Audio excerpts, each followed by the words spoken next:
I only needed shelter, but something inside that walking stick was waiting for me. He was 19 and cold. No lease, no family, no winter coat, just a gas station duffel and 2 wrinkled dollars he had kept inside the torn lining of his right shoe after everything else was taken.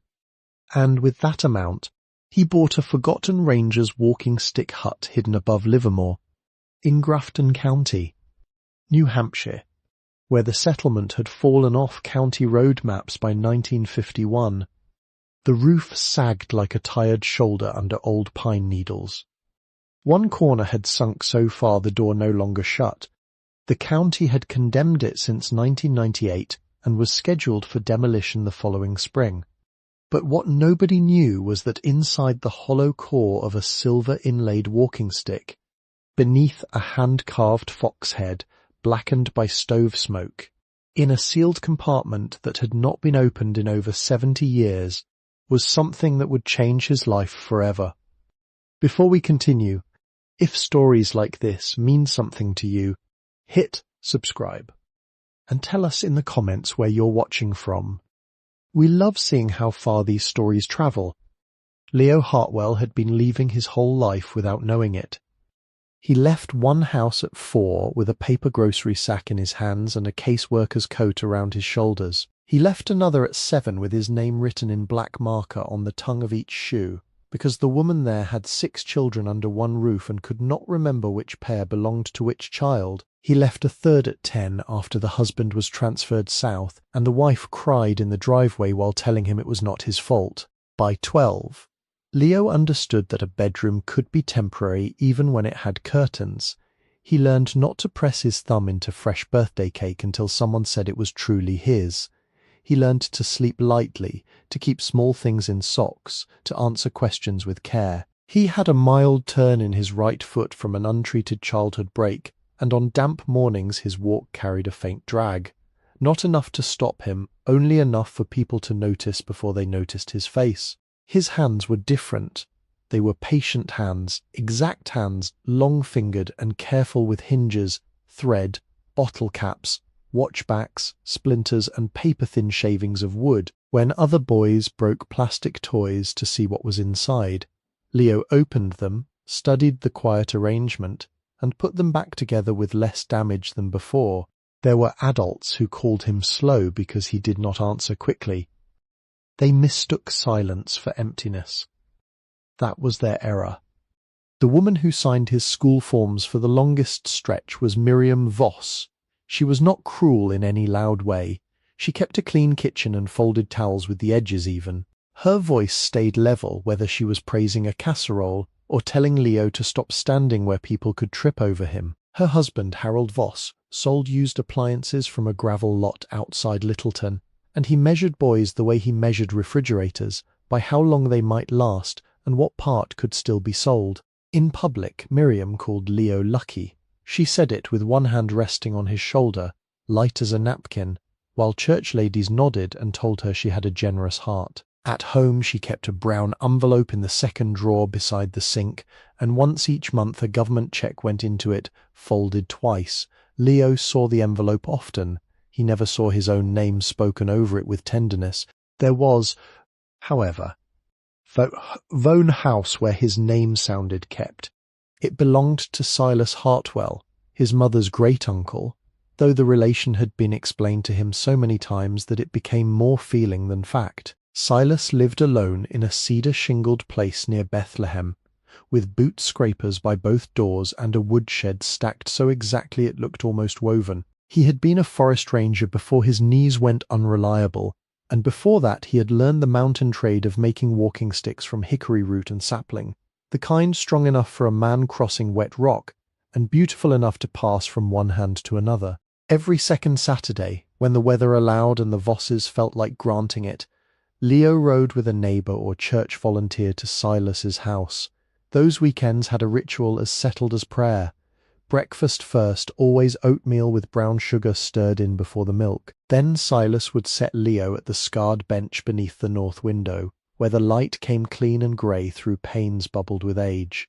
The old man taught without hurry. He showed Leo how hickory root grew stubborn around stone, how the curve of a stick was not a flaw if the hand knew where to rest. He kept a steam box made from a length of pipe and an old kettle, and when the water began to knock and breathe, the shop filled with the green, nutty smell of living wood, being persuaded rather than forced. They would search the lower slope behind the house for rootstock after rain. When the soil loosened and the earth gave up its lines more honestly, Silas carried a narrow spade. Leo carried twine, waxed cloth, a pruning saw, and later, when he was trusted, the little draw knife with the worn walnut handles. His right foot dragged in the wet leaves, but his hands were quick, and Silas never once told him to hurry. In the afternoons they bent hickory over forms blackened from years of steam. Silas wrapped the wood in burlap, tightened clamps by half-turns, and spoke to each piece as if it had a nature that deserved respect. The handles came last: fox, owl, bear, trout, hawk. Silas did the first cuts, then placed the knife in Leo's palm and let him find the hidden animal slowly. The weekend ended with sweeping, always sweeping. Silas said shavings left on the floor made a careless shop, and a careless shop made a careless man. Leo liked the sound of the broom against plank, the soft gathering of curls and chips into one honest pile. One November evening, when Leo was 15, Silas held up a length of hickory that had split during bending. The crack ran clean along the grain, pale and sudden. Leo waited for the old man to toss it into the kindling box. Instead, Silas turned it in his hands and said, "Wood remembers pressure, but it also remembers shape." He did not explain it then. He only trimmed the ruined bend away, carved a shorter grip, and made the broken piece into a child's cane for a neighbour recovering from fever. Leo understood later that Silas had not been speaking only of wood. A life could be pressed wrong and still carry a shape worth keeping. Damage did not have to be the final name for a thing. Silas died in early March, during a thaw that turned the yard to black mud and left the snowbanks grainy at the edges. Leo was 16.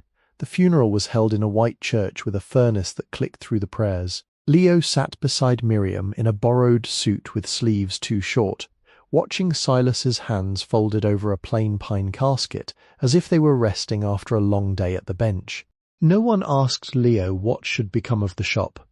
The house was sold within 3 months to a couple from Massachusetts who wanted mountain weekends and room for skis. A dealer came for the tools before Leo could get there: the steam box, the carving knives, the hickory blanks marked by year, the bent forms, the old ranger's maps with pencil notes in the margins, the antler-handled rasp, and the coffee tin full of silver brads all disappeared into trucks.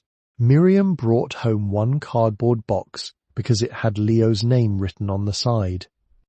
Inside were 2 flannel shirts, a cracked mug, and a bundle of shavings tied with twine, saved by Silas from the first fox head handle Leo ever carved.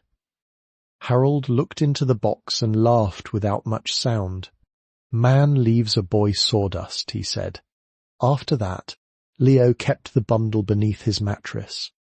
Sometimes, on evenings when the Voss house felt tight with other people's breathing, he would untie it and lift one shaving to his nose. The scent had faded, but it was still there if he was patient. Hickory. Steam. A room where his hands had been trusted. Harold Voss had a way of entering any room as if he had already paid for the air inside it. He wore dress shirts yellowed at the collar and kept a silver money clip in his front pocket, though it often held only receipts. He did not shout often. Shouting to him was a waste. He preferred statements placed flat on the table where a boy could not step around them. By Leo's last year of high school, Harold had found uses for him. There were appliances to unload, extension cords to coil, rusted washers to wipe down and make presentable. Leo worked evenings at a gas station on Route 302 as well, sweeping the bays, stocking oil, changing wiper blades for tourists who called him son without meaning anything by it. He saved his pay in cash because he did not trust accounts that needed an adult signature. Each bill went into a tobacco tin taped behind a loose basement stair. He had plans, but they were modest. A room somewhere. A used pair of boots fitted properly for his uneven gait. Maybe one carving knife if he could find a good one second-hand. Maybe, eventually, a bench. Miriam knew about the gas station money before Harold did. Leo saw it in the way she stopped looking at the basement door. The morning he turned 18, frost silvered the kitchen window and the coffee maker gave its tired cough beside the sink. Leo came downstairs wearing Silas's grey flannel under his work jacket. He had a shift at 6. His duffel was already packed with 2 shirts, socks, school papers, the shaving bundle and a small brass compass. Silas had once used to mark circles for cane tops. Harold stood by the table with the tobacco tin open in front of him. The bills were stacked in careful piles, as if they belonged to a bank and not to months of midnight sweeping. Miriam stood at the stove with her back to them. She was holding a spatula in her right hand. There was nothing in the pan. Harold slid a bus schedule across the table with 2 fingers. The paper had been folded around a pair of $1 bills. Leo looked at the tin, then at Miriam. She did not turn. He could see the small bones working at the back of her neck above her robe collar. Harold picked up the duffel and set it beside Leo's right foot. "Take your bag. Do not come back here." 8 words. No raised voice. No broken plate. Outside. A plough passed on the road, its blade throwing a hard wave of snow against the mailbox. Leo bent down for the duffel. His hand shook once on the strap, then steadied. He did not ask about the money. There are thefts so complete that asking only gives the thief another room to stand in. He put the $2 into his shoe because his coat pocket had a hole, lifted the bag, and waited one last second for Miriam to say his name. She turned the burner off under the empty pan. That was all. For 6 weeks, Leo lived by inches. The first 2 nights he slept behind the gas station in the wedge of wall where the dumpster blocked the wind. The manager, Mr. Prue, found him there at dawn and did not ask a question. He handed Leo a cup of coffee, a day-old egg sandwich, and the address of a shelter in Berlin. The shelter had blue blankets washed thin and a sign above the desk asking men not to sleep in their boots. Leo slept in his boots anyway, not from defiance, but because he could not afford to have them taken. He worked 3 short shifts before Harold appeared at the gas station and spoke privately with the manager. Leo never learned what was said. By noon, the schedule had been changed, and his name was gone. From Berlin he rode with a truck driver to Gorham, paying with labour instead of cash. He unloaded crates of soda behind a diner, and swept salt from the loading bay while the driver ate meatloaf inside. That night he slept in an equipment shed near the rail trail, wrapped in a torn tarp that smelled of gasoline and mice. His right foot throbbed in the cold, deep and exact, as if the bone remembered every hard mile separately. He went south to Plymouth because someone at the shelter said the college town had bulletin boards and churches that kept lists. He found 1 day of work stacking firewood for a retired teacher, 2 days cleaning a mechanic's back room, and half a day moving wet cardboard from a flooded basement. The money came in 5s and 10s and went out in bread, peanut butter, laundry, and once, because he could not make himself keep walking, a bowl of hot beef stew at a counter where nobody knew his name. In Littleton, he slept under the covered entrance of a closed antique mall until a police officer woke him with a flashlight and told him kindly enough that he had to move along. In Franconia, he spent a night in a hay barn with permission from a farmer who did not want conversation. The hay kept a summer smell in it, dry and faintly sweet, and Leo slept better there than he had in any bed since Silas died. He counted money every morning, then every other morning, then only when he had to. Counting too often made the loss feel faster. By the 4th week his duffel strap had cut a permanent sore into his shoulder. He had pawned the brass compass for $12 at a shop in Concord, and walked out with the ticket folded in his wallet, though he knew he would never be back in time. The man behind the counter had turned the compass over in his palm and said it was not worth much. Leo had nodded. Worth and price had not been the same thing for a long while. He spent 3 nights in Manchester, one beneath the overhang of a laundromat, one in a church basement after a volunteer saw him limping near the bus station, and one sitting upright in a hospital waiting room until a security guard noticed he had not moved for hours. The city made him tired in a way the woods never had. Too many lights, too much glass, doors that opened only if you had a card, a code, a reason. On the 41st day, rain came before dawn and soaked the cardboard beneath him behind a grocery store in North Conway. It was cold rain, late winter rain, the kind that found every seam and made cloth feel dishonest. Leo walked to the public library because it was the only building he knew would open without asking him to buy anything. The library had green carpet, humming lights, and a smell of paper warmed by old radiators. He took off his cap at the door. Habit. His hair was wet and flattened against his forehead. A woman at the desk glanced up, saw the duffel, saw the limp, and chose not to make him smaller with pity. She said the newspapers were near the back wall. Leo went there because newspapers were free to read and because classifieds sometimes held day labour. He sat with the local weeklies first, then county notices, then a stapled packet of municipal surplus listings printed on pale paper. Most of it was beyond him. Tax lots, sealed bids, minimum deposits. Properties with liens and access problems and language that sounded like traps laid by careful men. Then he saw the line. Condemned Ranger Outbuilding. Walking Stick Maker's Hut. Remote parcel above former Livermore boundary. Grafton County. Structure unsafe. Buyer assumes removal or rehabilitation. Minimum bid, $2. Deadline, Friday, 4 p.m. He read it once, then again with his finger beneath each word. Walking Stick Maker's Hut. The phrase entered him quietly. It did not open like a door. It opened like the smell of hickory held too long in a closed hand. He saw Silas's north window, the steam lifting from burlap, the fox head emerging from pale wood by degrees. He saw the bundle of shavings in his duffel, wrapped and rewrapped until the twine had grown soft. A map was taped to the wall beside the copy machine. Leo found Livermore only after searching the empty spaces between marked roads. The settlement was not truly there anymore, only suggested by a dotted line, an old railroad grade, and the shape of land where people had once believed work would last. White mountains rose around it in contour lines so close they looked like fingerprints. The listing said inspection at buyer's risk. No utilities. No winter road maintenance. County not responsible for injury. Weather. Animals. Collapse. Water contamination. Or failure of access. Leo copied the address of the clerk's office onto the back of a church bulletin from his coat pocket.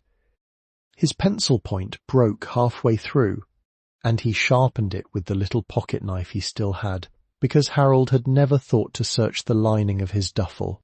He had $2 in his shoe. There were other needs pressing against him with their plain hands: food, dry socks, a shelter bed, a bus ticket farther south where the weather might soften. He knew all that. He sat in the library until the rain weakened on the windows and watched people come in carrying books, children, umbrellas, coffee, ordinary burdens. No one looked at the municipal packet. No one else placed a finger beneath the words Walking Stick Maker's Hut, as if they were reading a message left in a bottle. At noon, the librarian came by with a cart and paused. "You doing research?" she asked. "Or looking for work?" Leo folded the bulletin carefully. "Maybe both," he said. She studied him for a moment, then pointed toward a corkboard by the entrance. "There's a church van going west at 2. Food pantry route. They can take you as far as Lincoln if you ask proper." He thanked her, and, because thanks alone felt too light, he pushed in every chair at the newspaper table before he left. The van smelled of canned tomatoes, cardboard wool coats, and floor mats wet from boots. Leo sat in the back between crates while 2 older women discussed which households needed powdered milk and which needed coffee. No one asked him where he had come from. That was a kindness. One of them handed him a ham sandwich wrapped in wax paper, and he ate slowly, keeping half for later until hunger made that promise impossible. In Lincoln, he stepped down beneath a sky clearing toward evening. The mountains stood dark and shouldered around the town, their upper slopes still holding snow in the cuts. Trucks passed with chains ticking softly. Somewhere a wood stove had been lit, and the smell carried through the wet air, patient and kept. The clerk's office would not open until morning. He knew that. The deadline was still ahead. Between him and the county counter lay miles of road.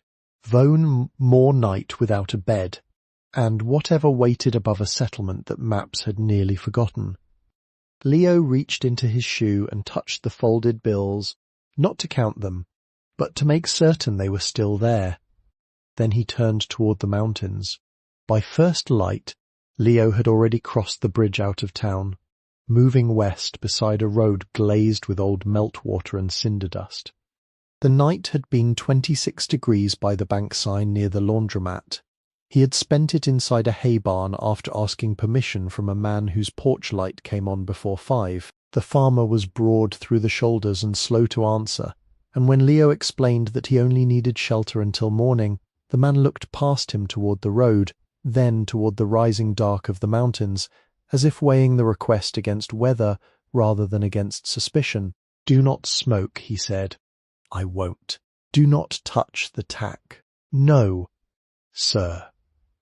The barn had stood behind a field bordered by snow-crusted stone wall, and the hay was stacked high enough to make a narrow cave beneath the loft ladder. Leo spread his jacket over himself and tucked both hands beneath his armpits. Somewhere above him, pigeons shifted in the rafters with the dusty sound of paper being folded. His foot ached from the cold and from days of uneven walking, but the hay held him with a mercy he did not examine too closely. At dawn, the farmer's wife left a boiled egg and 2 biscuits wrapped in a napkin on the chopping block by the door.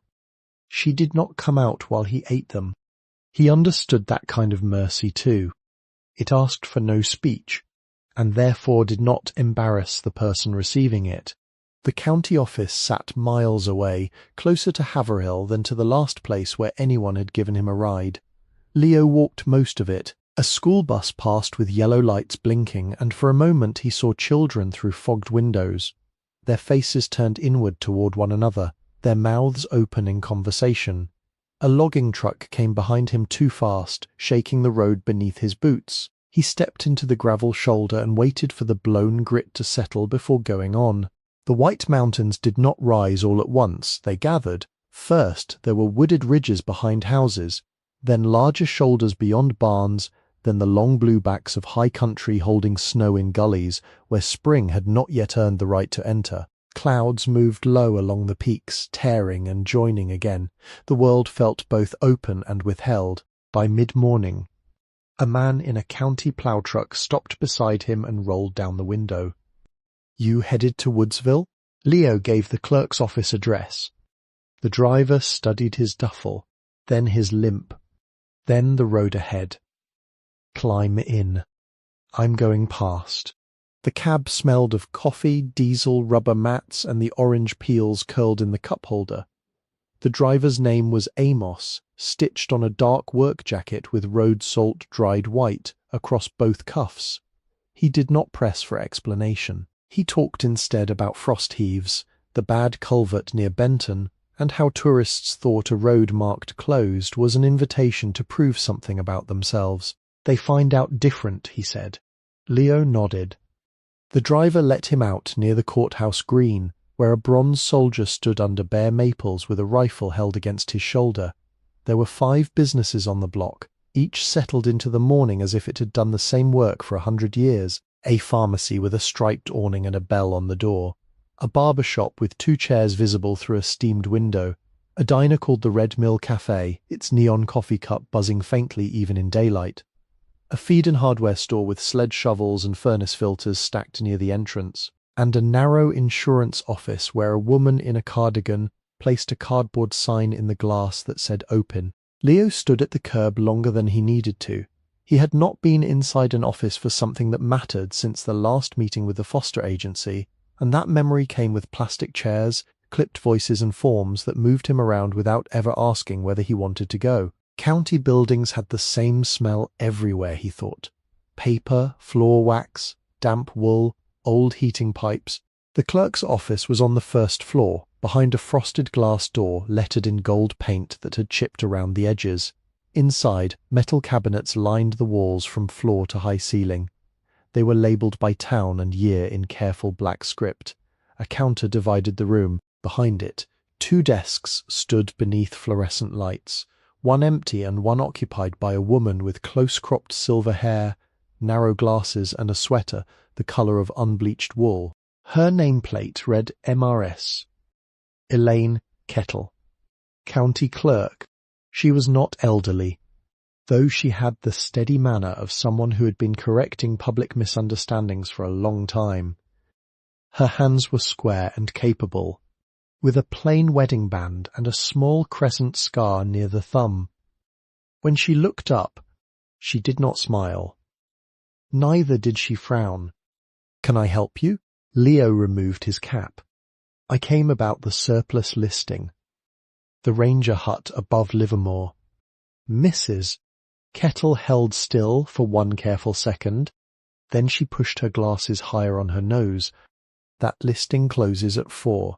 "Yes, ma'am. You are the first person to ask in person." Leo did not know how to answer that, so he waited. She took a folder from a tray and laid it on the counter. The folder was thin with a red tag clipped to one corner. She opened it and turned several pages, each stamped with dates and warnings in county ink. Her eyes moved quickly, but her fingers paused on the photographs. Leo could see only the backs of them, curled slightly with age.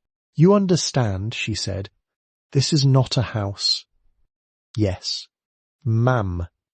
It is not connected to water, septic, or power."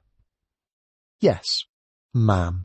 The road is not maintained past the lower gate." "Yes, ma'am." The structure was closed after a roof assessment and later condemned. "Yes, ma'am. Purchasing it does not make it safe." "No, ma'am. And if it falls on you, freezes you, poisons you, or invites a bear to dispute occupancy, the county will not be responsible." Leo looked at her hands on the folder. "I understand, Mrs."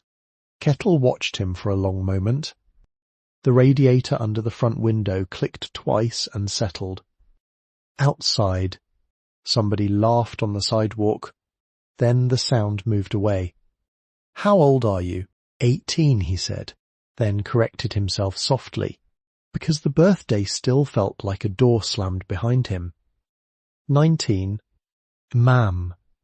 Her face did not change, but one hand closed the folder halfway. "Do you have identification?" He gave her the state ID from his wallet. She examined it, then examined him. The photograph had been taken months before Harold emptied the tin. His cheeks had been fuller then, his hair better trimmed. "Mrs." Kettle handed it back without comment. "And you have the bid amount?" Leo bent slightly, loosened his right shoe, and took out the folded bills. They had softened with walking and carried the faint damp warmth of his sock. He placed them on the counter, smoothing them with 2 fingers. "Mrs." Kettle looked at the bills as if they were a fragile species of bird that had landed where no one expected it. She did not touch them at first. "Most people mail checks," she said. "I don't have checks." "No." The word was not agreement exactly. It was recognition of a fact already plain between them. She took the bills, opened a receipt book, and wrote slowly enough that Leo could see each letter forming. Her pen had blue ink. The brass county stamp sat beside her elbow, heavy and dark from years of use. When she finished the receipt, she placed the paper under the stamp, pulled the handle down, and the sound filled the room with a deep, official clap. It seemed too loud for 2 worn bills. Mrs. Kettle slid the receipt toward him. Then she pulled another form from the folder and began explaining the deed. The parcel was not large, The structure stood on leased timberland now conveyed as abandoned improvement with limited footprint rights and access by foot. The language was narrow and exact, shaped by lawyers who had likely never stood in a pine hollow after dark. Leo signed where she told him. His handwriting looked thin on the page. She stamped again. The second sound did something the first had not. It made the air after it very still. Mrs. Kettle turned in her chair and took a county road map from a shelf behind her desk. It was folded along old creases, softened from use. She spread it on the counter and weighted one corner with the stamp. "You will not get there by vehicle this time of year," she said. "Not without a tracked machine, and I would not advise that even then. You follow Route 112 east until the turn-off for Sawyer River Road. The lower gate will be closed. From there, you walk the old grade north, past the washout. Do not trust the bridge if the water is up." She took a pencil from behind her ear and marked a bend. "After that, you will see a stone culvert and an old logging spur. It is not signed. You climb from there. The hut sits above the former Livermore line, but do not expect markers to be standing. Old town. Hard weather. Things disappear." Leo watched the pencil move. "There is a spring below the ledge," she continued, "but the last water test in our file is from 1987. Boil everything. There used to be an outhouse west of the structure. Whether it still stands, I cannot say. Yes, ma'am. The roof is the first danger, then the chimney, then the floor. In that order."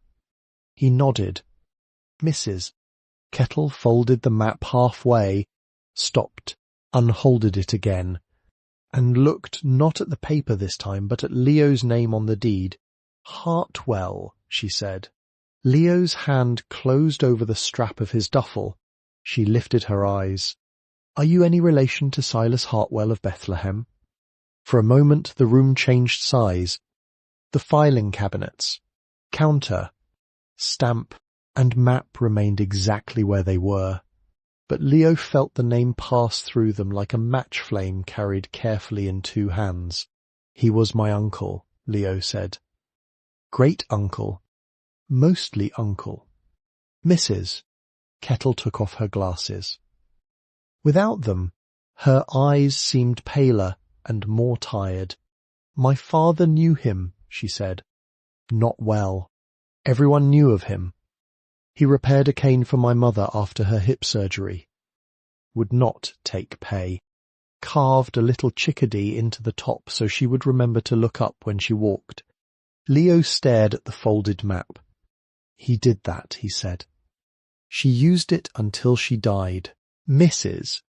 Kettle put her glasses back on. Her face became official again, though something had softened underneath the official shape. She opened a drawer and took out a plain manila envelope. Into it she placed the deed copy, receipt, surplus form, and map. "The county will record this by end of day," she said. "You keep these dry." "I will. And Mr. Hartwell." He looked up. "There is an old name attached to that place in some records. Not on the recent listing. Older. The walking stick maker was a woman named Elspeth Vale. Before the county acquired the file, the hut was sometimes called Vale's Bend. Your uncle once came here asking about it. This was years ago." Leo could not speak quickly enough for that sentence. Silas had known of it, or sought it, or carried its name somewhere among the maps that had vanished into a dealer's truck. "Mrs. Kettle looked toward the cabinets. "I remember because he brought my mother's cane when he came, and she made him stay for coffee. He asked about old craft licenses, ranger leases, abandoned structures, families that had no descendants recorded. He took notes for nearly an hour. Did he say why? No.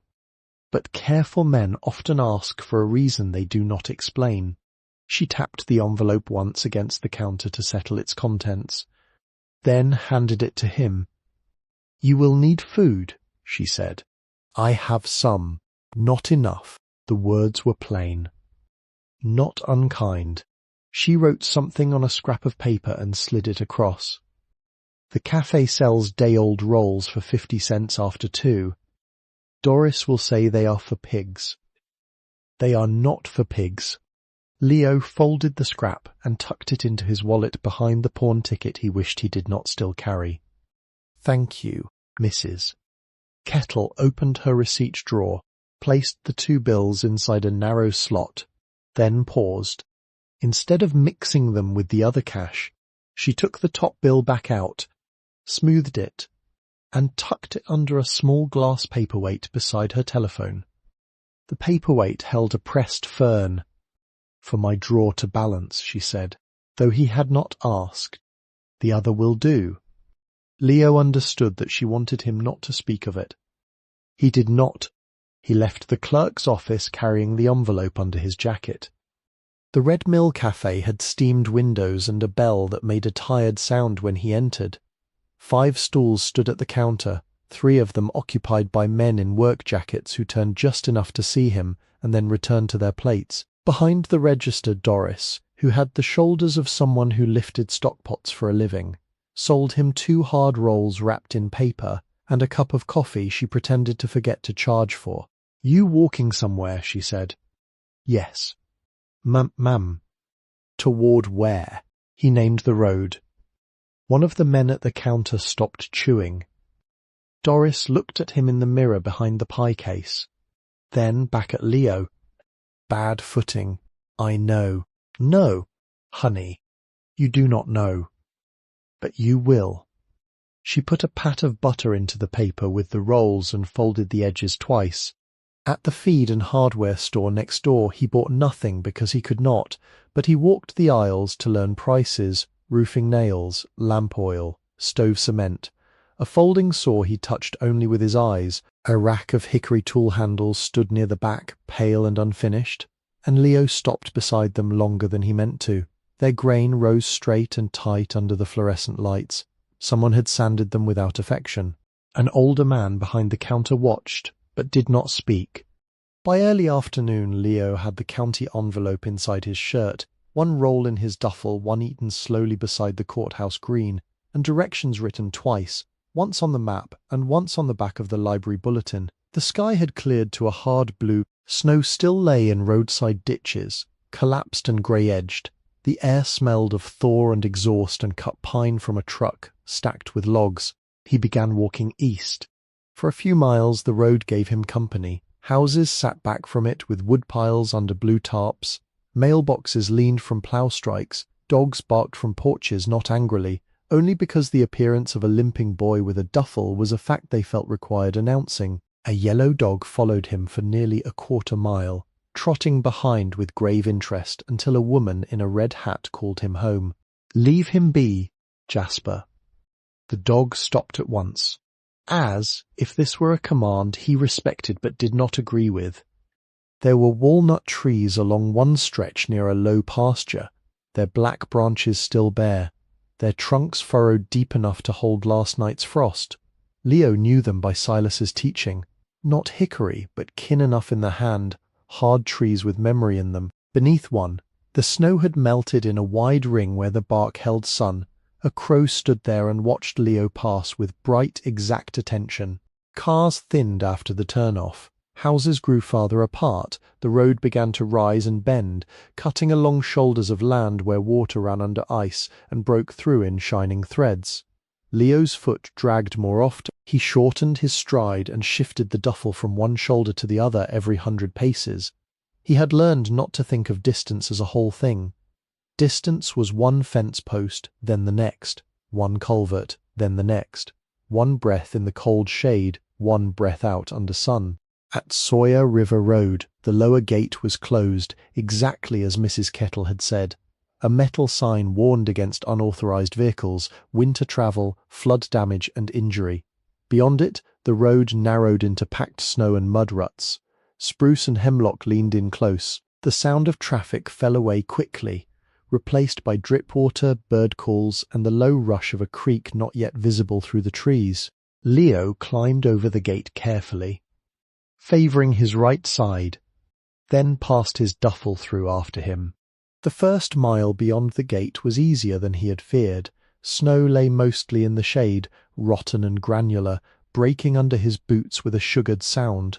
The road followed the old grade, gentle at first, with embankments mossed over and culverts half-choked by leaf litter. He saw deer tracks, then snowshoe hare tracks, then the wide, rounded prints of something heavier that made him pause until he decided they were old. The washout came after a bend where the creek had taken back a section of road. Water ran fast over stones, carrying foam and small brown leaves. A narrow plank, grey with weather, had been placed from one bank to the other, but it bowed under its own age. Leo did not trust it. He went upstream until he found a place where two boulders broke the current, then crossed with both hands out, duffel swinging, the cold water striking one boot and entering through the cracked seam. He stood on the far side, breathing hard. Wet sock. Cold foot. Keep moving. The stone culvert appeared nearly an hour later, lower than expected, built of rectangular blocks laid by hands that had believed in permanence. Above it, the old logging spur climbed left into a stand of pine. No sign marked it. The entrance was half covered with fallen branches. Leo moved them one by one and stepped into the narrower way. From there, the mountain became exacting. The spur rose steeply, the grade eaten by roots and frost. Glacial stones pushed up through the soil like knuckles. In some places, water ran straight down the path, making dark channels in the mud. Leo used saplings for balance. Twice he had to stop and press his hand against his thigh until the cramp in his right leg released. He did not curse. He had learned that curses spent breath and changed nothing. The woods grew quieter as he climbed, not silent, because woods are never truly silent, but arranged in small sounds, a newtatch tapping bark, snow slipping from a branch, wind entering the pines above him before it reached the ground. Somewhere upslope, a dead limb cracked and fell with a single dry report. Then the path levelled. Leo saw the roof first. It appeared between two white pines, low and dark, covered in needles and patches of old snow. The hut sat in a shallow shelf of land beneath a granite ledge, turned slightly away from the path, as if avoiding notice. It was built of squared pine logs, weathered almost silver on the north side, and nearly black below the eaves where rain had run for decades. The dimensions were modest, perhaps 14 by 20 feet, with one front room and a smaller back room under the same sagging roofline. A stone chimney rose from the left wall, its top broken unevenly, 2 bricks missing from the crown. The roof had once been cedar shake, though many shingles were split, curled, or gone entirely. A rusted stovepipe brace clung to the chimney by one nail. Near the door, half buried in leaves, a wooden sign lay face down. Leo set his duffel on a stump and turned the sign over. Vale's Bend Ranger lease. Walking sticks repaired. Root. Steam. Hand. The letters had been carved with a V-tool, steady and shallow, then painted a dark green, mostly worn away by weather.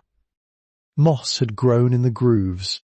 Leo brushed it with his thumb and felt the lines answer back. The door was made of vertical boards held by 2 iron straps. Its latch hung crooked. The lower hinge had pulled loose from the jamb, and one corner of the door dragged against the sill where the building had settled. A single window faced the path, but the glass was gone, replaced by a square of tin nailed from inside. On the west wall under the eaves, another window had cracked in a long diagonal and caught the late sun like a piece of ice. Around the hut the land held signs of work nearly erased. A chopping block split with rot, a collapsed rack that might once have held curing wood, a ring of stones for burning scraps. Behind the structure, a spring seeped from beneath the ledge and ran in a narrow braid toward the creek below. The water was clear where it moved over gravel, but Leo remembered Mrs. Kettle's warning and did not drink. He stood for some time outside, because entering felt different from arriving. The air had grown colder in the shade. He could smell pine pitch, damp leaves, old snow, and the faint mineral breath of stone. The hut did not seem abandoned in the way city buildings had seemed abandoned to him, with broken glass and human anger left inside. This place felt withheld. Waiting was not emptiness. It was a kind of keeping. Leo lifted the latch. The door resisted. He set his shoulder against it, then stopped because the lower hinge groaned. He crouched, cleared leaves from the sill with both hands, and tried again, this time lifting while he pushed. The door moved an inch, then 3, then opened with a long scrape that raised dust from inside. Cold air came out first. Then the smell. Old wood. Mouse nests. Ash. Dry pine needles. Rust. A faint sweetness like bark stored for years in the dark. Beneath it all, something human and vanished. Stove smoke held in plank. Wool dampened and dried. Lamp oil. Hand work. Leo stepped over the threshold. The front room took the rest of the afternoon light through its one uncovered window. A cast-iron stove stood on a stone pad to the left, small pot-bellied, its pipe disconnected near the ceiling. A table rested against the opposite wall, one leg shortened by settling and propped with a flat stone. 2 chairs, neither sound, sat beside it. On the wall above the table 3 pegs remained, and from one hung a length of brittle leather strap. The floorboards were wide pine, cupped and grey, with drifts of needles in the corners. Mice had carried insulation from somewhere and made a nest inside an overturned crate. A shelf above the stove held a tin cup, a cracked blue plate, and a glass jar full of square nails gone orange with rust. Near the back wall, a narrow door opened into the second room. Leo moved slowly. He tested each board before trusting his weight. The room gave small answers. Creak. Dip. Silence. A hollow knock near the stove. A safer plank along the right wall. He placed his duffel on the table and watched dust rise in the slant light. The back room had less light and more cold. It smelled strongly of cedar, though no cedar boards were visible at first. Along one wall stood a workbench with a vice mounted at the left end, its screw frozen but intact. Beneath the bench were empty racks, a few lengths of rough-cut wood too warped for use, and a wooden form shaped for bending cane shafts. The form had dark stains where steam and clamps had marked it over years. On the wall above the bench, tool outlines remained in cleaner wood. A draw-knife shape, a mallet, 3 gouges, a long saw, empty shadows of things taken or hidden or sold before anyone remembered to care. Leo touched one outline with 2 fingers. He did not stay long in that room. Not yet. The feeling there was too near Silas's shop and too far from it, both at once. He returned to the front room before sunset. First he cleared a place on the floor away from the stove and away from the sagging corner. Then he gathered loose needles into the broken crate and set it outside. Not because he could make the hut clean in one evening, but because a man sleeping indoors ought to make one deliberate improvement before lying down. Silas had believed such things without needing to say all of them. The chimney was unsafe, so there would be no fire. He ate the second roll with the butter from Doris's paper, licking the last salt from his thumb. He found an old coffee can under the table and placed it beneath a slow drip near the back window. The sound began after dark, 1 drop every few seconds, precise as a clock that had lost interest in hours. Night arrived early under the pines. He pulled the tin square partly away from the front window to see out, then pushed it back when the wind entered. Without a lamp, the room became a study in darker and darkest. The stove was a shape, the table another, the doorway to the back room held a deeper rectangle of black. His breath showed faintly when he breathed toward the window. He put on every layer he owned, wrapped Silas's flannel around the shaving bundle inside the duffel, and lay on the floor with the county envelope tucked beneath his chest. Outside, the mountain went on being itself. Water moved under ice. Branches spoke against one another. Some animal stepped once near the back wall, paused, then moved away through leaves. Leo kept one hand inside his jacket, resting against the paper of the deed, and listened until listening became almost sleep. The floor was hard, the air was cold, the roof might not hold a heavy snow, the chimney might never draw clean again. The road below would turn to mud, and he had no food beyond morning, no proper tools, no account at any store, no person required by blood or law to notice whether he lasted the week. Still, he was inside a place nobody had pushed him from. That was enough for the first night. The house is not empty. It has been waiting. You are welcome here. Morning found the room pale before Leo was ready to rise. With frost furred along the inside edge of the window tin, and his right boot stiff where creek water had dried into the leather. He sat up slowly, not because sleep had restored him, but because staying on the floor had begun to hurt more than standing. The boards had given him their pattern during the night, the hard ridge beneath one hip, the narrow draught that moved under the door, the steadier plank near the wall, where the floor seemed to rest over a stone pier rather than emptiness. He folded his jacket, shook dust from it, and made a list on the back of the county envelope before the cold could talk him out of order. Water, privy. Chimney, food. Floor. The spring below the ledge was the first question. He took the tin cup from the shelf and the coffee can from beneath the drip, then went outside into air so clean it stung. The spring came from a crease in the granite, not a pipe, not a built stone box, only mountain water finding daylight through root and ledge. He cleared leaves from its little run with a stick and watched sand lift, turn and settle. Silas had once told him that clear water could still carry sickness, and Leo heard the lesson without hearing the voice.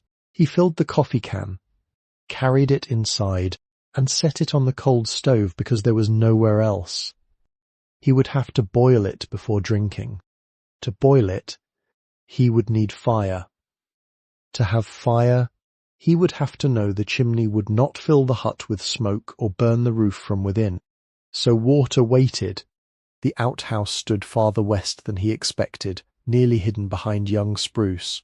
One wall leaned outward and the roof had lost half its shingles, but the seat plank remained in place beneath a layer of needles. He tested the threshold with a fallen branch before trusting his foot. The pit was old, dry near the edges and not pleasant, though unpleasantness was not the same as unusable.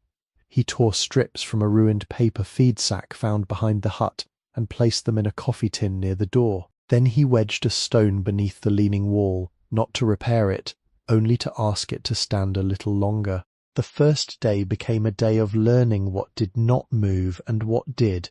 He stepped on every floorboard, toe first, then heel, noting which ones answered with honest creaks and which answered with a hollow throat. The safest path ran from the door along the right-hand wall to the table, then across two wide planks to the stove pad. A board near the centre dipped under him and did not come back all the way. He marked it with a piece of charcoal from the stove ash. Another near the back door gave a high nail squeak. He marked that too. In the workroom, 3 boards felt safer than the others, all close to the bench, where the floor had been doubled beneath the legs. He cleaned without lifting what he did not understand. Mouse nests went into a shallow pit outside. Broken glass was wrapped in leaves and placed in a rusted pail. He opened the stove door and found ashes packed hard as grey clay, with fragments of burned paper hidden inside. The words on them were gone.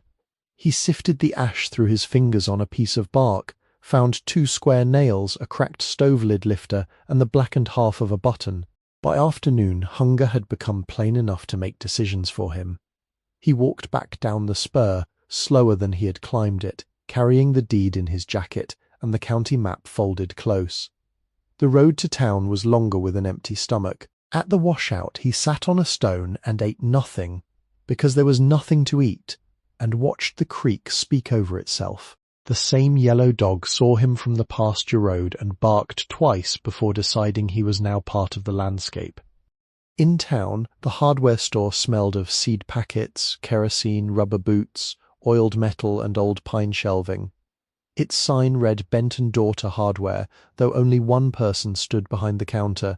the older man Leo had noticed the day before. He was tall and spare, with white hair clipped close to his skull and a tobacco-coloured apron tied high around his ribs. One of his eyes was clouded at the edge, giving him the look of a man watching two distances at once. The store had narrow aisles and high bins labelled by hand, lag bolts, masonry nails, cotter pins, lamp wicks, stove rope, washers by size. On a pegboard near the back hung tools in patient rows, each with a paper tag and a price written in pencil. A potbelly stove glowed near the seed counter, and beside it sat a grey cat asleep on a stack of burlap sacks. The man looked up from a ledger. "You were in yesterday?" "Yes, sir." "Bought nothing?" "No." "Sir?" "Back today?" "Yes, sir." Leo waited. The man let the silence stand until it had done its work. "You, the boy, bought Vale's Bend." It was not a question. Leo placed the county receipt on the counter, not because he had been asked, but because he had learnt that proof often shortened trouble. The man did not touch it. He read it upside down, then looked at Leo's boots, his duffel strap mark. The mud dried on his cuffs. "My name is Warren Pike," he said. "My daughter owns half this place and all the patients. She is in Concord on inventory business, so you get me. Leo Hartwell. I know the Hartwell name." Leo said nothing. Silas used to come in for cane tips, ferrules, good linseed, and brass screws nobody else cared to pay for. He always checked the threading before he left. He would, Warren nodded once, as if the answer confirmed the man more than the name had. "What do you need?" Leo took out his list. It seemed foolish when unfolded. Too long for his pocket and too plain for his means. "I need to make the chimney safe enough to boil water," he said. "And I need to stop one roof leak. After that, I need to know what I can do without doing harm." Warren extended his hand for the list. Leo gave it to him. The old man read it with the gravity of a doctor reading a chart. "You got money?" "No, sir." "Any coming?" "Not yet." "Any people standing behind you?" Leo looked at the rows of nails behind the counter. "No, sir." Warren folded the list once. "That makes the math clean. At least." Leo did not answer. The cat opened one yellow eye, judged him, and closed it again. Warren walked to the back wall and pulled down a thin book with a torn green cover. The title read Practical Repair of Rural Camps and Outbuildings, revised 1976. Its pages were stained with water rings and pencil marks. He set it on the counter. "This is not for sale. It has been here longer than some marriages. You can borrow it." "I cannot pay a deposit." "I did not ask for one." Leo touched the book with 2 fingers. "I will bring it back. If you do not, I will know where you live, which is more than I know for half the men with accounts here." Warren took a blank card from beneath the register and wrote Leo's name at the top. Under it, he wrote Vale's Bend in square letters. "I keep credit for men who own land, men who work, and men whose dead taught them to return borrowed things. You seem to be at least 2 of those. Do not make me regret the 3rd. Leo swallowed once. "I will not. Do not say that quickly. Credit is not kindness if it teaches a man to lie to himself. You buy only what keeps you alive or keeps the structure standing. No decorations, no foolishness, no new tool if an old one can be made to answer." "Yes, sir." Warren began pulling items with a steadiness that made Leo feel both grateful and examined. A wire chimney brush sized for a 6-inch flue used $4 marked down to 2 and written on account. 3 fiberglass rods, 1 cracked near the ferrule but usable, $1 each. A flat stove scraper, 75 cents. A cotton dust mask, 30 cents. 1 pair of leather gloves from a returns box, left hand palm patched, $1. A small tin of stove cement, $1.25. A coil of galvanized wire, 18 gauge, 90 cents. 6 feet of stove rope, 40 cents a foot. 2 blue tarps, one 7x9 and one 6x8, both faded from display, $3 for the pair. Roofing nails, 1 pound of 1 1/4 inch, 68 cents. A handful of 8-penny common nails, no charge written, though Warren made a mark Leo could not read. Food is next door, Warren said. I know. You need a pot. Leo looked at the shelf where enamel pots hung by their handles. I cannot. Warren reached below the counter and brought up a dented aluminum saucepan with one blackened side. Left here by a fisherman 3 summers ago. Handles loose. Peen the rivet. Use it until it fails. He wrote nothing for the pot. Leo watched each price enter the ledger in dark pencil. The numbers frightened him less than they should have because they were honest. Debt written plainly was different from debt hidden in a brown envelope by a sink. When the bundle was tied, Warren slid the repair manual on top. Read the chimney chapter 3 times before you climb anything. I will. Read the roof chapter twice and ignore the part that says one man can do it if careful. One man can do many things once. The trouble is living afterward. Leo nodded. Do you have a way to haul this? My back. Warren looked at the limp again. Your back has poor representation. He went into the storeroom and returned with an old pack frame. Aluminum, with canvas straps and one bent lower corner. Forest Service surplus. Nobody wants external frames now. They should. Load rides better. I cannot buy that. Good. It is ugly enough to lend. The weight up the mountain was worse than the walk down, but it was ordered weight. Brush rods lashed to the side. Tarps rolled tight. Nails in a paper sack inside the pot. Manual wrapped in Leo's spare shirt. Every object had purpose, and purpose made burden cleaner. He reached the hut near dusk, too tired to do more than set the pack inside and boil water, after deciding to risk a small twig fire outdoors between stones. The saucepan handle wobbled but held. He drank the boiled water warm, with bits of ash floating on top, and felt it enter him like permission. The second day was chimney day. He began by reading the chapter once while light came up, once again after walking the perimeter, and once a third time with his finger beneath the paragraphs on creosote. Creosote, the manual said, could glaze the inside of a flue like black glass, catch fire, and burn hotter than the stove ever meant to burn. A chimney that looked merely dirty could be dangerous in silence. The book recommended inspection from top and bottom, clearing nests, scraping ledges, checking mortar joints, and never trusting a flue unused through many seasons.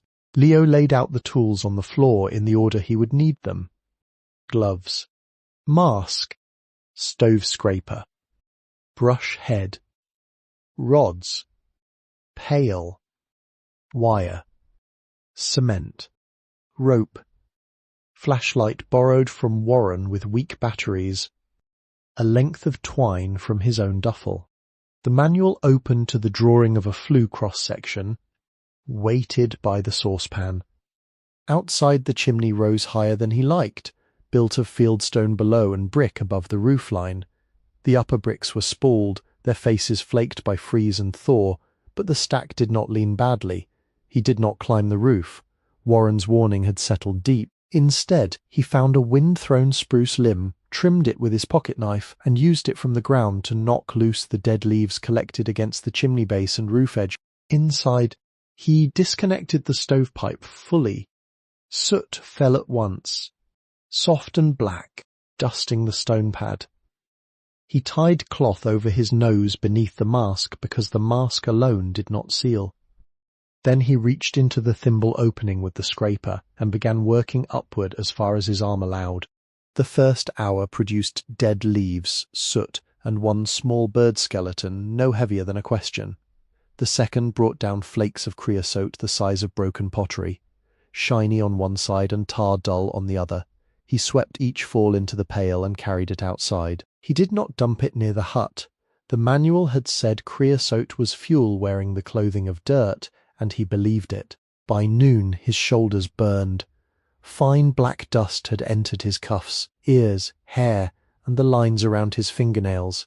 He assembled the brush rods and pushed the wire head slowly into the flue from below, twisting clockwise, then pulling down, then adding another rod.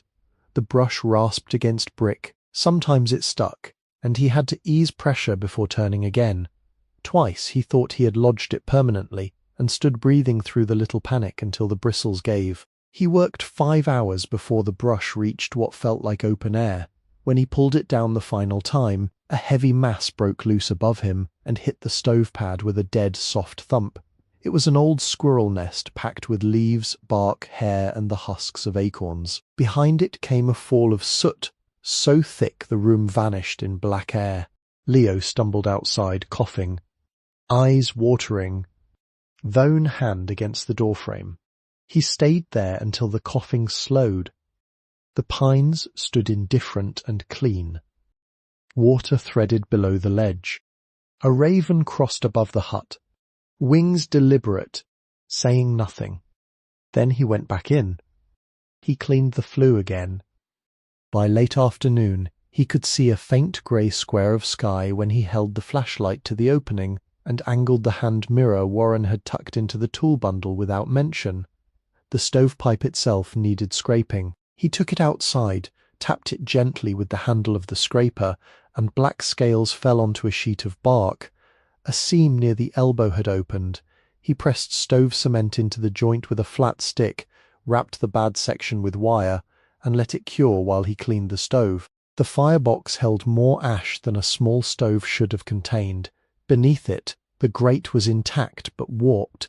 The door gasket had failed completely. He dug the old stove rope from its channel with his knife, brushed the groove clean, pressed a thin bed of cement, and set the new rope carefully, trimming the end with one of Warren's borrowed shears. He closed the door on wax paper to keep it from sealing shut while the cement set. There would be no proper fire until the next day. He ate nothing that evening until he remembered Doris's scrap of paper and the rolls in town that morning. Before the hardware store opened, he had gone to the cafe and offered to sweep the back steps for food. Doris had handed him a broom, watched him work until she was satisfied he knew how corners behaved, then gave him oatmeal in a paper bowl and 2 heel slices of meatloaf wrapped in foil. "You come in before you starve." "Not after," she said. "Yes, ma'am."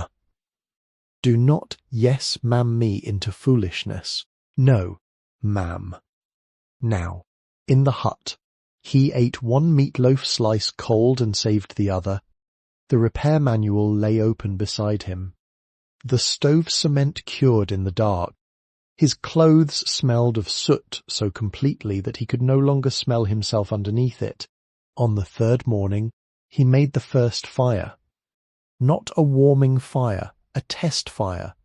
The manual insisted on small flame first, then smoke observation, then heat. Leo crumpled a twist of newspaper Doris had wrapped around stale muffins, added pencil-thin twigs dried beneath the table, then 3 larger sticks split from deadfall with his pocket-knife and a stone. He opened the damper, cracked the stove door, and lit the paper with one of 6 matches Warren had placed in a pill bottle. The flame caught reluctantly. Smoke gathered in the firebox, considered the room, then lifted. Leo crouched near the stove, watching the seams, the pipe elbow, the thimble, the place where pipe entered wall. A thin thread of smoke escaped near the elbow. He marked it with charcoal and pinched the damper slightly, then opened it again.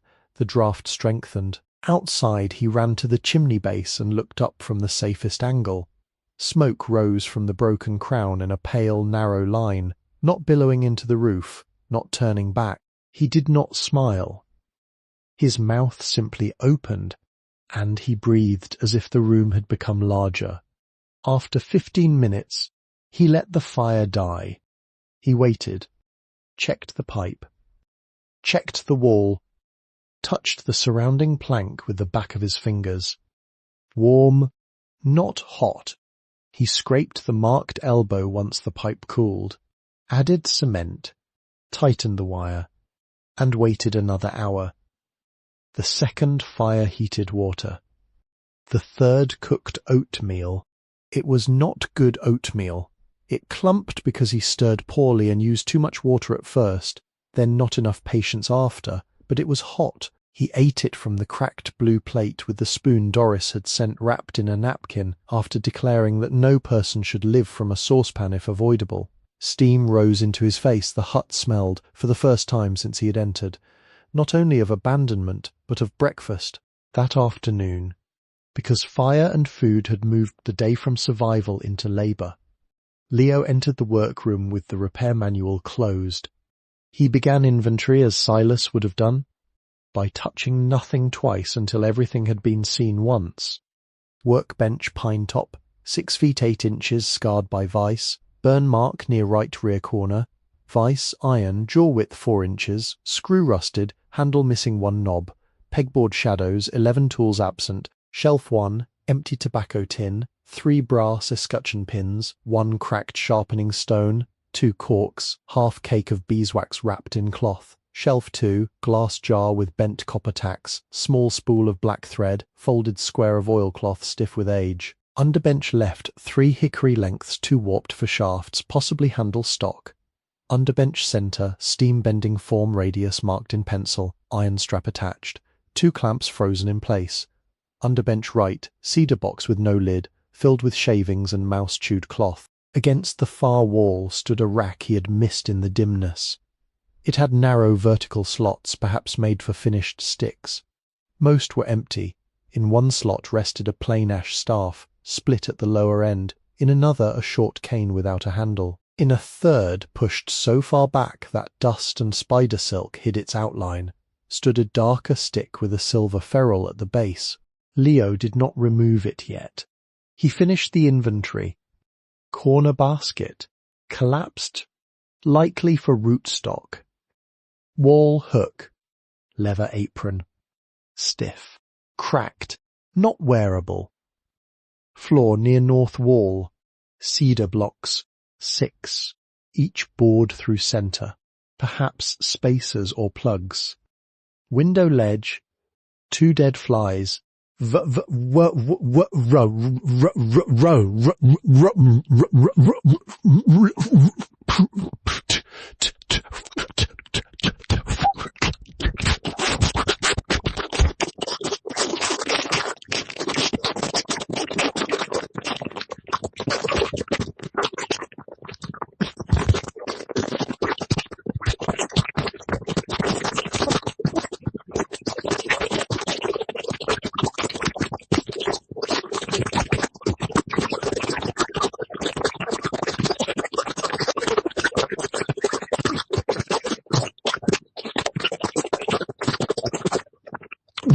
route. Maybe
pencil stub, unsharpened, nail above doorway, string loop, empty.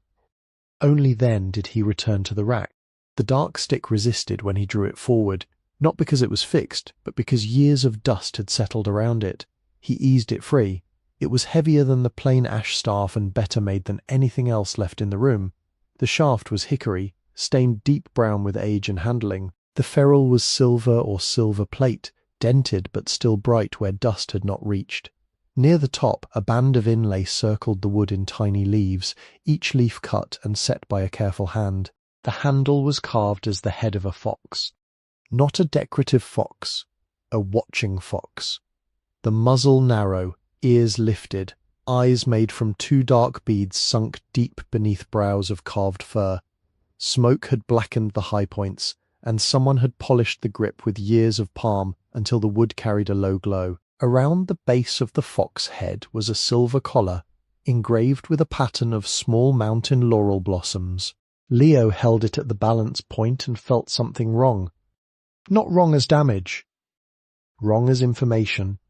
He set it on the bench beside the plain cane and the ash staff. He tapped each one lightly with a knuckle. The ash staff answered with a dry wooden note. The unfinished cane gave a duller sound where its handle joint had split. The fox head stick sounded almost right, near the lower half, then changed under the collar. A muted knock. Not hollow entirely. Not solid either. He lifted all 3 in turn. The fox stick weighed too much near the top, though the handle was not large enough to explain it. Silas had made Leo balance raw shafts across one finger to find hidden moisture, knots, and bad grain. This was different. The weight sat with intention. Leo examined the silver collar. Tarnish darkened the grooves. He breathed on it and rubbed gently with the inside of his shirt. The pattern emerged. Laurel, laurel, laurel. Then a tiny break where 2 leaves met point to point. Not a flaw. A seam. His hands slowed. He turned the fox head. Nothing. He pressed the ears. Nothing. He tested the bead eyes with his thumbnail, careful not to pry. Nothing. He examined the cedar blocks on the floor and remembered the board centers, plugs, spacers, practice pieces for hidden joints perhaps.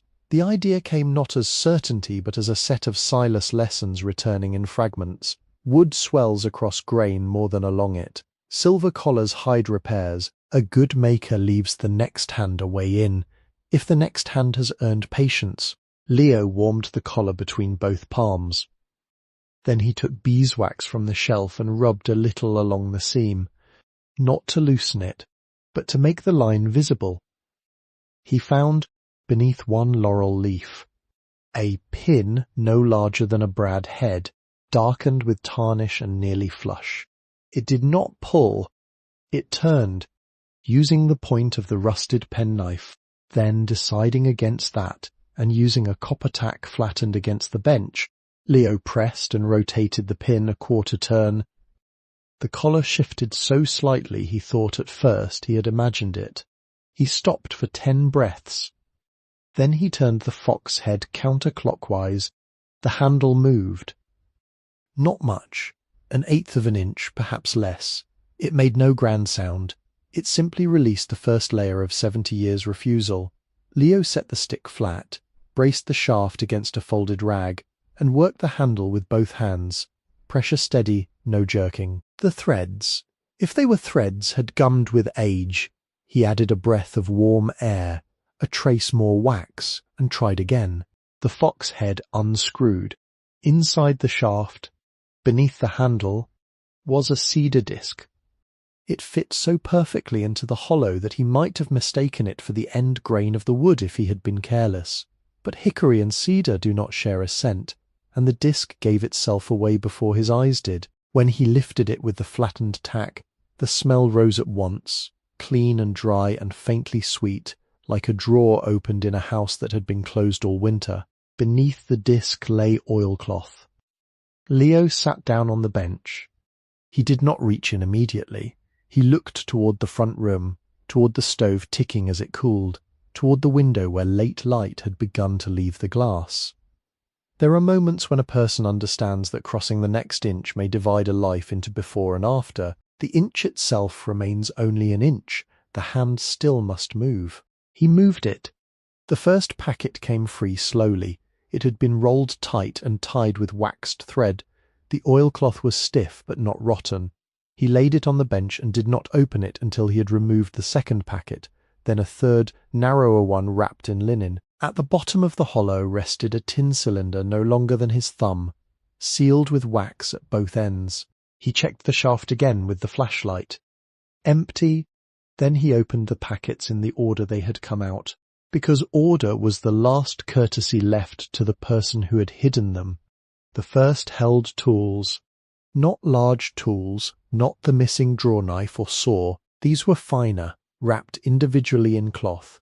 3 palm gouges with handles worn dark, a small veiner, a spoon bent for clearing eye sockets in animal heads, 2 tiny rifflers, a silver burnisher, and a folding rule marked in inches and eighths, its brass hinges still tight. Each tool had been oiled before wrapping. Time had touched them but had not taken them.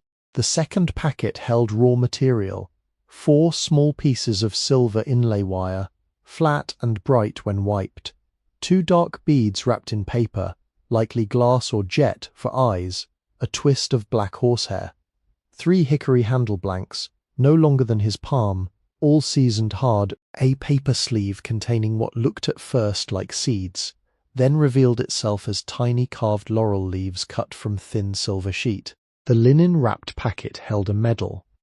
Leo did not know what it was at first. The ribbon had faded, but the bronze disc remained clear beneath tarnish. An eagle, a rifle, letters around the edge, Spanish War Veterans, 1898. On the back, scratched by hand rather than engraved by a jeweller, was one name, T. Vale. He placed it apart from the tools. Then he opened the tin cylinder. Inside was a roll of paper protected by another layer of waxed cloth.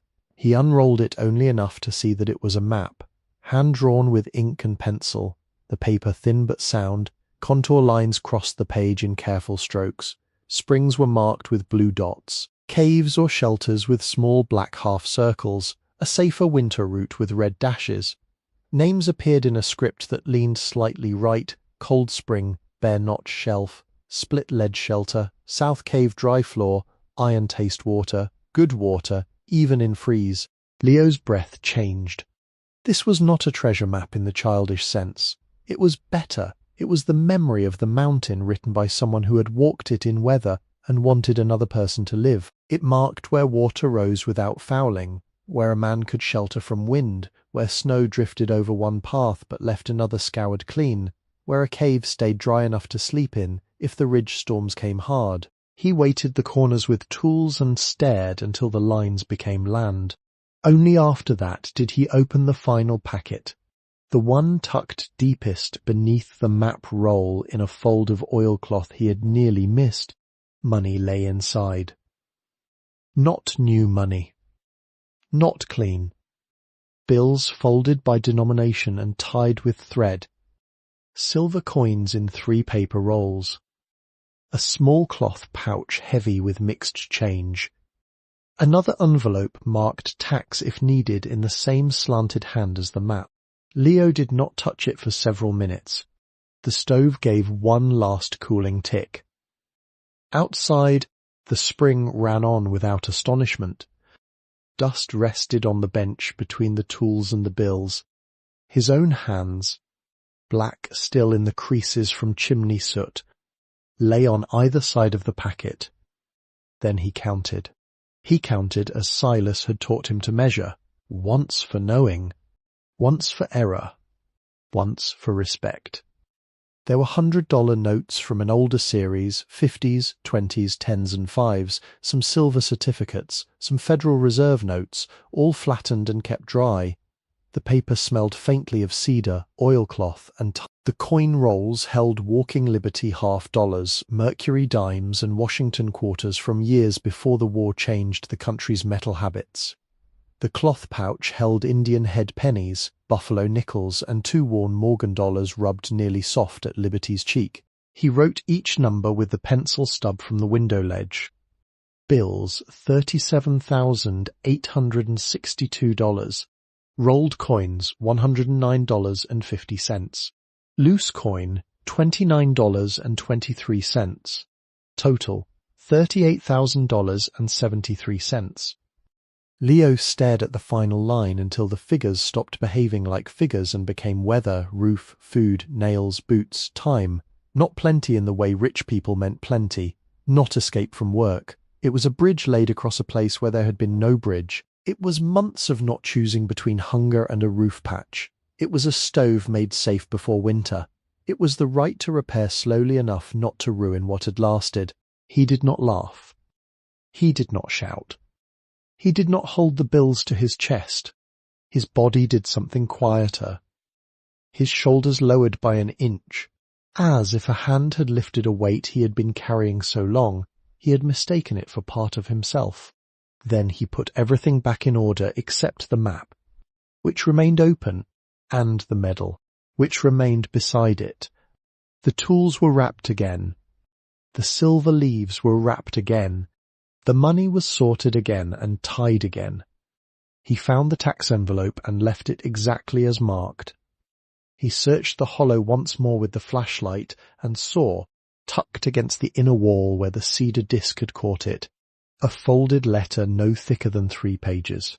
It had browned at the edges but remained sealed with a spot of dark wax pressed by a mark too worn to read.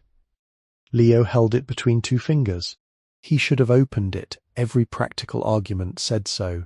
A letter might explain the money, the map, the medal, the hut, the name Mrs. Kettle had spoken, the reason Silas once came asking at county files. It might tell him whether he had a right to what lay on the bench, or only possession of it by accident and a $2 deed. But the room had taken in too much for one day. The mind is not a cupboard where any number of cans can be stacked if a person is neat enough. Leo knew hunger, he knew cold, he knew the clean instructions of repair manuals and the honest order of counting. He also knew that some words once read could not be unread, and that a letter left sealed through decades deserved a reader able to sit still before it. He placed the letter under the medal and set the cedar disc beside both. Then he carried the map outside. The sun had gone down behind the ridge, leaving the sky pale green above the black pines.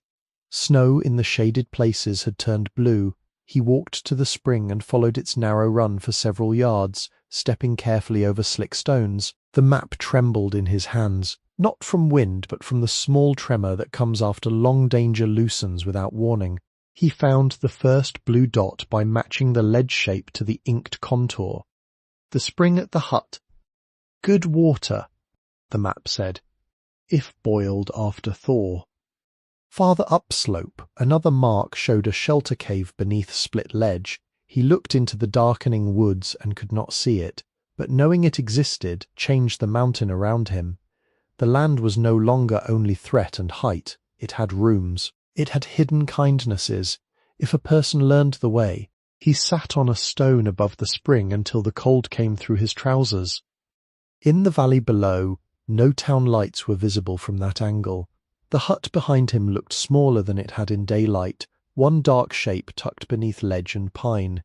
Smoke from the test fire no longer rose. The roofline sagged against the last light. The broken chimney stood like a black finger pointing nowhere. Leo folded the map along its old creases and held it flat beneath both palms. He did not read the letter that night. Instead, he heated water, ate the last cold meatloaf slowly beside the stove, and placed the fox head walking stick across the table, where he could see it from the floor. The medal lay beside it. The sealed letter lay under the medal. The repaired stove gave back a thin, uneven warmth, not enough to fill the hut, but enough to make one corner livable for a few hours. Before sleeping, he checked the door. The marked floorboards, the cooling pipe, the window tin, The county envelope, and the packets hidden now inside an empty flour tin beneath a loose plank he did not trust for walking but trusted for concealment. Only then did he lie down. Outside, the spring kept speaking in the dark. Inside, the fox watched with bead eyes dulled by old smoke. The house is not empty. It has been waiting. You are welcome here. At dawn, Leo set the saucepan on the stove before he touched the sealed paper. He had woken while the room was still almost dark, with the last heat gone from the iron and the floor cold enough to speak through his clothes. For several minutes he listened to the mountain sorting itself into morning, the spring below the ledge, a chickadee giving 2 notes from the bare walnut beyond the back wall, meltwater dropping from the roof into the coffee can he had forgotten to move. Then he rose, made a fire so small it barely deserved the name, and boiled water for oatmeal. He did everything in order because order gave the hand something honest to do before the heart was asked to stand still. The letter waited on the table beneath the medal. In full light, the handwriting looked familiar in a way that made no sense. It was not Silas's hand. His letters had been square, compact, and slightly cramped from years of marking measurements on wood. This hand leaned right, patient but freer, with long descenders on the Y and G, and with capital letters that opened like gates, yet Leo recognized something beneath the ink. The same exact pressure, the same habit of leaving no word careless, the same respect for a margin. The wax seal had darkened nearly black. Its mark was clearer now than it had been by firelight, a small bent branch, or perhaps a walking stick, crossed by 3 leaves. Leo washed his hands in warm water, dried them on the cleanest corner of Silas's flannel, and sat at the bench. He did not use the knife to break the seal.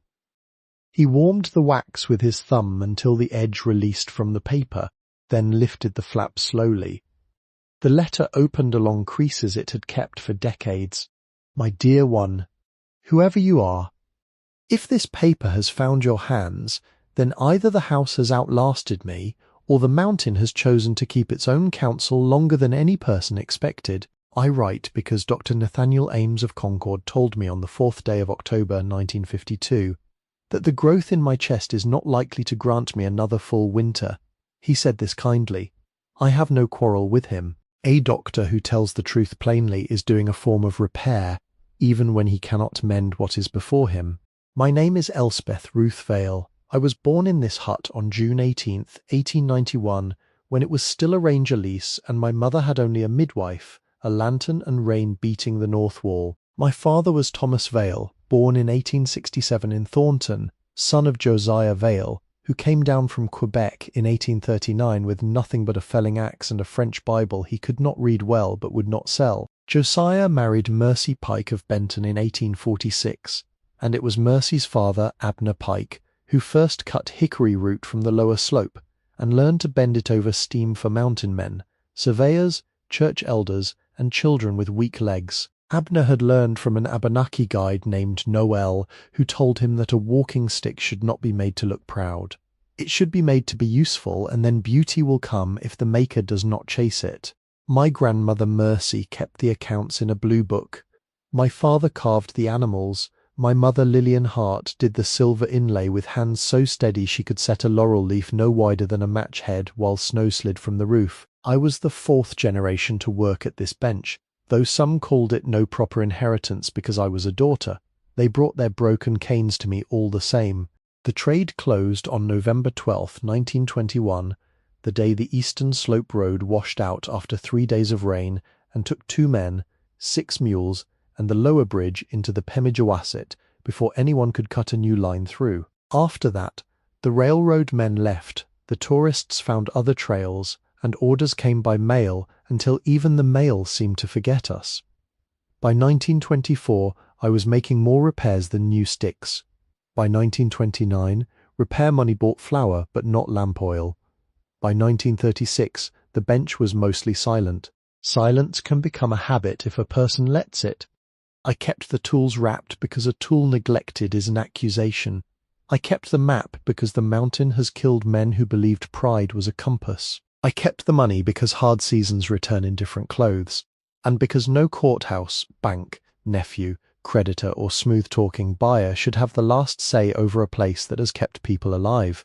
My husband Samuel Reed died of influenza in 1918 before he could come home from Camp Devens. My brother Thomas Vale Jr. returned from the war in Cuba with a cough and a medal he hid in a drawer. He was gone by 1901. My son, Andrew Samuel Reed, enlisted in 1942 and died near St. Lo, France, in July of 1944. I write these names because tools are not the only inheritance. Grief is also handed down, though the wise do not spend it all at once. If you mean to make sticks here, begin with root hickory cut after leaf fall and before deep freeze, when the sap is low. Do not take a root less than 2 fingers thick at the heart, and never strip a living tree without leaving enough to hold the slope. Steam green bends for 1 hour per inch of thickness, no less in water kept near 212 degrees, but not boiled dry. Wrap in wet burlap before clamping. Tighten by halves. Let the bend rest in the form 7 days in warm weather, 14 in cold, and then season it upright where air can pass. For handles, carve with the grain when you can, and across it only when the animal's face requires honesty. Hickory takes oil slowly. Give it 1 coat of boiled linseed to 3 parts turpentine for the first drink, then wait 2 days. Silver inlay must sit in a channel cut narrower than the wire, or time will lift it. The fox stick is not for sale. It was my father's trial piece and my mother's silver. I hollowed it after Andrew's death, because I could not bear the money in a bank, and could not bear it under the floor where damp might find it. The cedar disc is old cigar box wood. Cedar keeps moths, mice, and sorrow from chewing too fast. If you are kin, take this not as ownership, but as invitation. If you are no kin, then perhaps need has made you family enough. Blood is a narrow bridge. Work, mercy, and keeping faith may build a wider one. Do not spend the hidden money as if being rescued means you owe the world a spectacle. Repair the roof first. Make the chimney honest. Put water before windows and food before pride. Keep an account of every coin removed. Leave what you can for the next one, because there is always a next one somewhere, walking in weather with less than enough. Inheritance is not what a person receives.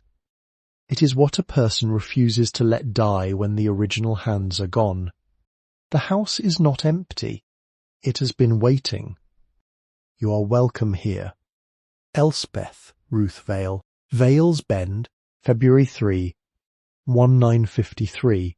Leo read the letter once without moving. Then he read it again, slower, not because he had missed the meaning, but because the sentences had weight and required both hands. Outside, the chickadee returned to the walnut branch and tapped at something in the bark. The oatmeal cooled beside him until a skin formed on top. The fire in the stove lowered itself to coals. He placed the pages on the bench in order and looked at the signature until the name seemed to become a person seated across from him. Sleeves rolled, hair pinned back, hands marked by silver and oil. Not a ghost, not an answer to everything. Only a woman who had done work carefully, lost what could not be repaired, and still written to someone she might never know. He folded the letter along its original creases. He did not improve them. He let the paper remember the way it had been kept. His hands moved to the medal next. He turned it over and touched the scratched name with the side of his thumb, T. Vale, the brother who had returned from Cuba with a cough, the man who had hidden honor in a drawer, or had allowed his sister to keep it after honor failed to save him from sickness. Leo set it beside the letter again and covered both with the clean flannel. Then he took the map and went out the back door. Morning had warmed the outer air just enough to soften the top crust of snow. The spring ran brighter than before, swollen by thaw. Leo followed the back wall westward, counting his steps the way the map suggested in a faint pencil note near the margin. 20 paces to the walnut. 3 paces uphill. Look above the split. The walnut stood crooked but living, its trunk broad at the base and divided chest-high into 2 large arms. One side had healed over a long wound where lightning or weather had opened it years before. The bark there folded around the scar in thick lips, dark and ridged. Leo might have missed the sign if the morning light had not caught iron. A horseshoe had been driven into the tree at the place where the trunk divided. It had grown nearly into the wood. The iron was black, the nails buried, the curve partly swallowed by bark. Beneath it, almost hidden by lichen, someone had carved the same bent branch mark from the wax seal. Not deep, not decorative. A marker for a person who had read the letter and come looking with patience. Leo stood before it with the map open in one hand. He did not touch the horseshoe at first. The tree had been holding it longer than most people held promises. When he did lay his fingers against the cold iron, he did so lightly. Above him, the walnut branches were bare, but at their tips the buds had already formed, tight and small as closed fists waiting for a warmer command. From that place, he could see what the hut had been set to see. Not the road, not the town. The spring below, the ledge above, the lower hollow where deer might pass, and through a narrow opening between pines, the shoulder of the mountain beyond. It had not been built as a retreat from life. It had been built as a listening post. He returned inside near noon with his boots wet and his breathing steadier. The heirloom candle was in the cedar box beneath the bench, though he had not understood it the day before. It was wrapped in newspaper dated 1961, placed among dry shavings and 2 spare lamp wicks. The wax had yellowed to the colour of old cream, and its cotton wick bent sideways where the end had softened. 60 years in a box had not made it useless, only unasked. Leo set it in the tin cup because there was no candlestick. He placed the cup on the workbench, beside the letter, the medal, and the fox head stick. Then he lit the wick from the stove flame using a twist of paper. At first the candle smoked, then the flame steadied. It gave almost no heat and not much light, but the light it gave was different from daylight. It gathered the room inward. It touched the vice, the tool shadows, the cedar disc, the silver leaves in their packet, and the fox's watchful face. It made the empty pegboard seem less accusing. It made the bench not full, but attended. Leo sat before it until the wax made its first slow run down the side. He thought of the chain that had brought him to that flame, though thought was not the right word for how the names moved through him. Mr. Prue with the coffee behind the gas station, the Berlin shelter worker who had given him the thin blue blanket without asking why his hand shook, the farmer's wife who left biscuits without needing thanks, the librarian who pointed to the church van, the pantry women who let him ride among canned tomatoes and did not make him explain, Amos with the plough truck, Mrs. Kettle and the dollar pressed under the fern paperweight, Doris with butter folded inside paper, Warren Pike with credit, a battered manual, and an ugly pack frame. None of them had saved him alone.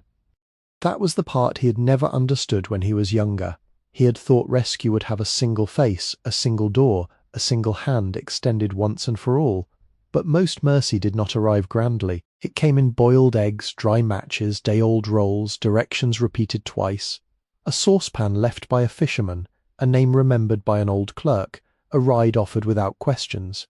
It came in fragments too modest to announce themselves. Then one day a person looked down and saw that the fragments had made a path. And maybe you know something of that.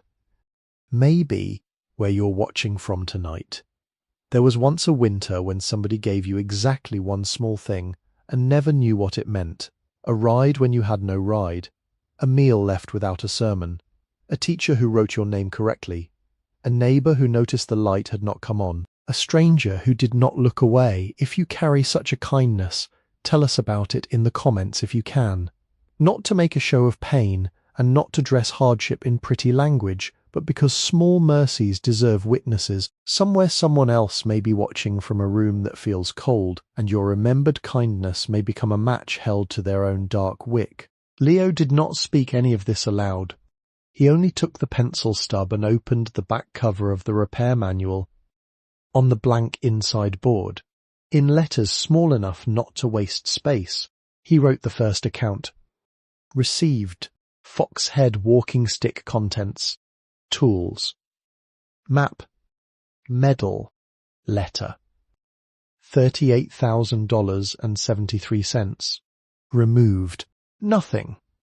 Then, after a pause, he added, debt at Benton and Daughter Hardware to be paid first. The candle burned lower. Light moved over the words and made the pencil shine.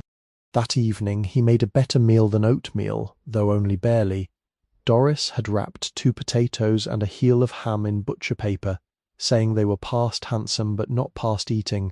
Leo diced them with his pocket knife, cooked them slowly in the saucepan, and ate from the cracked blue plate while the stovepipe drew clean.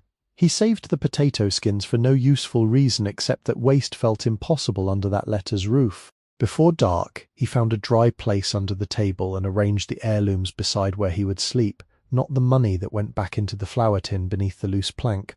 Wrapped and ordered as before, the tools lay in their cloth packets near the wall, safe from the drip. The letter he placed inside the repair manual, not between pages of instruction, but beneath the back cover where his account had been written. The medal rested on top. The fox head stick lay across the floor within reach, not as weapon, not as treasure, but as company. The map he folded into the county envelope. Outside, the wind rose after sunset and pressed itself along the north wall. The hut answered with small sounds. A nail complaining. A timber settling. The coffee can receiving roof water, 1 measured drop at a time. Leo lay down with Silas's flannel under his head, and the heirlooms close enough that his fingers could find them in the dark. He slept with one hand resting on the fox's carved shoulder. The first snow that mattered came on December 4th, falling 6 inches before dawn and making every weak place in the roof speak at once. Leo heard it before he saw it, not the snow itself, which arrived in that hushed, deliberate way snow has when it is not being driven by wind, but the answering sounds inside the hut, a drip near the stovepipe, a second drip over the back-room threshold, then just before daylight, the soft slump of wet snow sliding from one section of roof and striking the ground with a weight that made the north wall tremble. He rose from his blanket and moved the coffee can. Then the saucepan. Then the cracked blue plate. By the time the room lightened, he had 6 containers set beneath 6 separate leaks, and the floor between them looked like a poor man's clock shop, each vessel ticking at its own interval. He did not climb onto the roof that day. Instead, he sat beside the stove wearing both shirts and Silas's flannel. With the repair manual open on his knees, he read the roof chapter once for instruction, once for warning, and once because fear had a way of disguising itself as urgency. The manual described slope, sheathing, underlayment, flashing, starter course, exposure, ridge cap, and the difference between covering a roof and making it shed water. Covering was easy, the book said in its dry way. Shedding water required obedience to gravity. Leo wrote that sentence on a scrap and set it beside the stove. By noon the snow had stopped. He climbed the bank behind the hut where the ledge gave him a partial view of the roof without stepping onto it. The cedar shakes were worse than they had seemed from below. Whole courses had curled upward like dead leaves. In places the sheathing showed through, grey and softened. The worst sag ran along the back room, where one rafter had either cracked or pulled loose from its bearing. Near the chimney old flashing had lifted and rusted thin at the bend. He measured from the ground with twine, then checked against the roof chapter, 14 feet wide by 22 feet long, if he allowed for overhang. A simple gable, but nothing is simple when it has spent decades receiving weather. He added 10% for waste, because Warren Pike said waste was not always carelessness. Sometimes it was the cost of cutting around damage, honestly. At Benton Daughter, he gave Warren the list. 30 bundles, 3-tab asphalt shingles would be too much weight if the decking is soft, Warren said, crossing the item out before Leo could defend it. You do not know what is under there yet. What then? Roll roofing buys time. Not beauty. Time. Leo accepted the correction.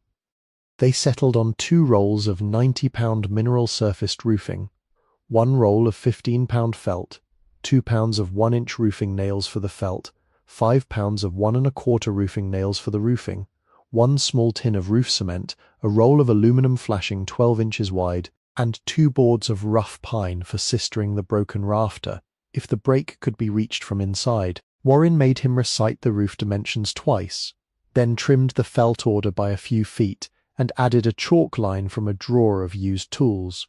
"You snap straight before you nail crooked," he said. From beneath the counter, he produced a roofing hatchet with a square face, a blade on one side, and a nail gauge notched into the head. The handle had been sanded smooth by use until the grain rose dark under oil. "This was my brother Ellis's," Warren said. "He roofed barns from here to Lancaster until his hip gave out. He is dead 6 years, and the tool has been sulking in a drawer." Leo looked at the hatchet and did not reach for it quickly. "I cannot buy that. I did not price it. I cannot take your brother's tool. You are not taking him. You're giving the hatchet weather again." The answer left no room for argument, so Leo laid his hand around the handle. It fit differently from Silas's carving tools, heavier, blunt with purpose. A tool that did not ask for finesse first. It asked for rhythm, aim, and enough humility to pull a proud nail before pretending it was set. The skilled elder arrived the next morning without being invited. Leo was outside clearing snow from the path when a man came up the spur carrying a canvas tool roll over one shoulder and a short ladder across the other. He wore a brown wool cap pulled low, a patched coat, and rubber boots strapped with old gaiters. His beard was clipped close, white at the chin and yellowed around the mouth from pipe smoke. He was narrow, but not frail, the kind of narrow that remained after everything unnecessary had been spent. "Name's Emmett Cole," he said. Leo leaned on the shovel. "Yes, sir." "Warren says you got a roof trying to enter the building." "Yes, sir." "Warren also says you got no sense," but he meant that friendly. Leo did not smile. "I expect he was fair." Emmett looked up at the roof, then at Leo's right foot, then at the sag over the back room. "I do not take pay," he said. "I have to pay if you work." "No, you have to listen if I work." Different account. Emmett had roofed for 40 years before a fall from a hotel porch in North Conway made ladders. Something his daughter did not like him touching. He had come anyway, and the ladder he brought was short enough to be insult and blessing both. He refused to climb higher than the eaves. He refused to hurry. He refused every sentence. Leo began with, "Maybe I can just—" "No, just on a roof," he said.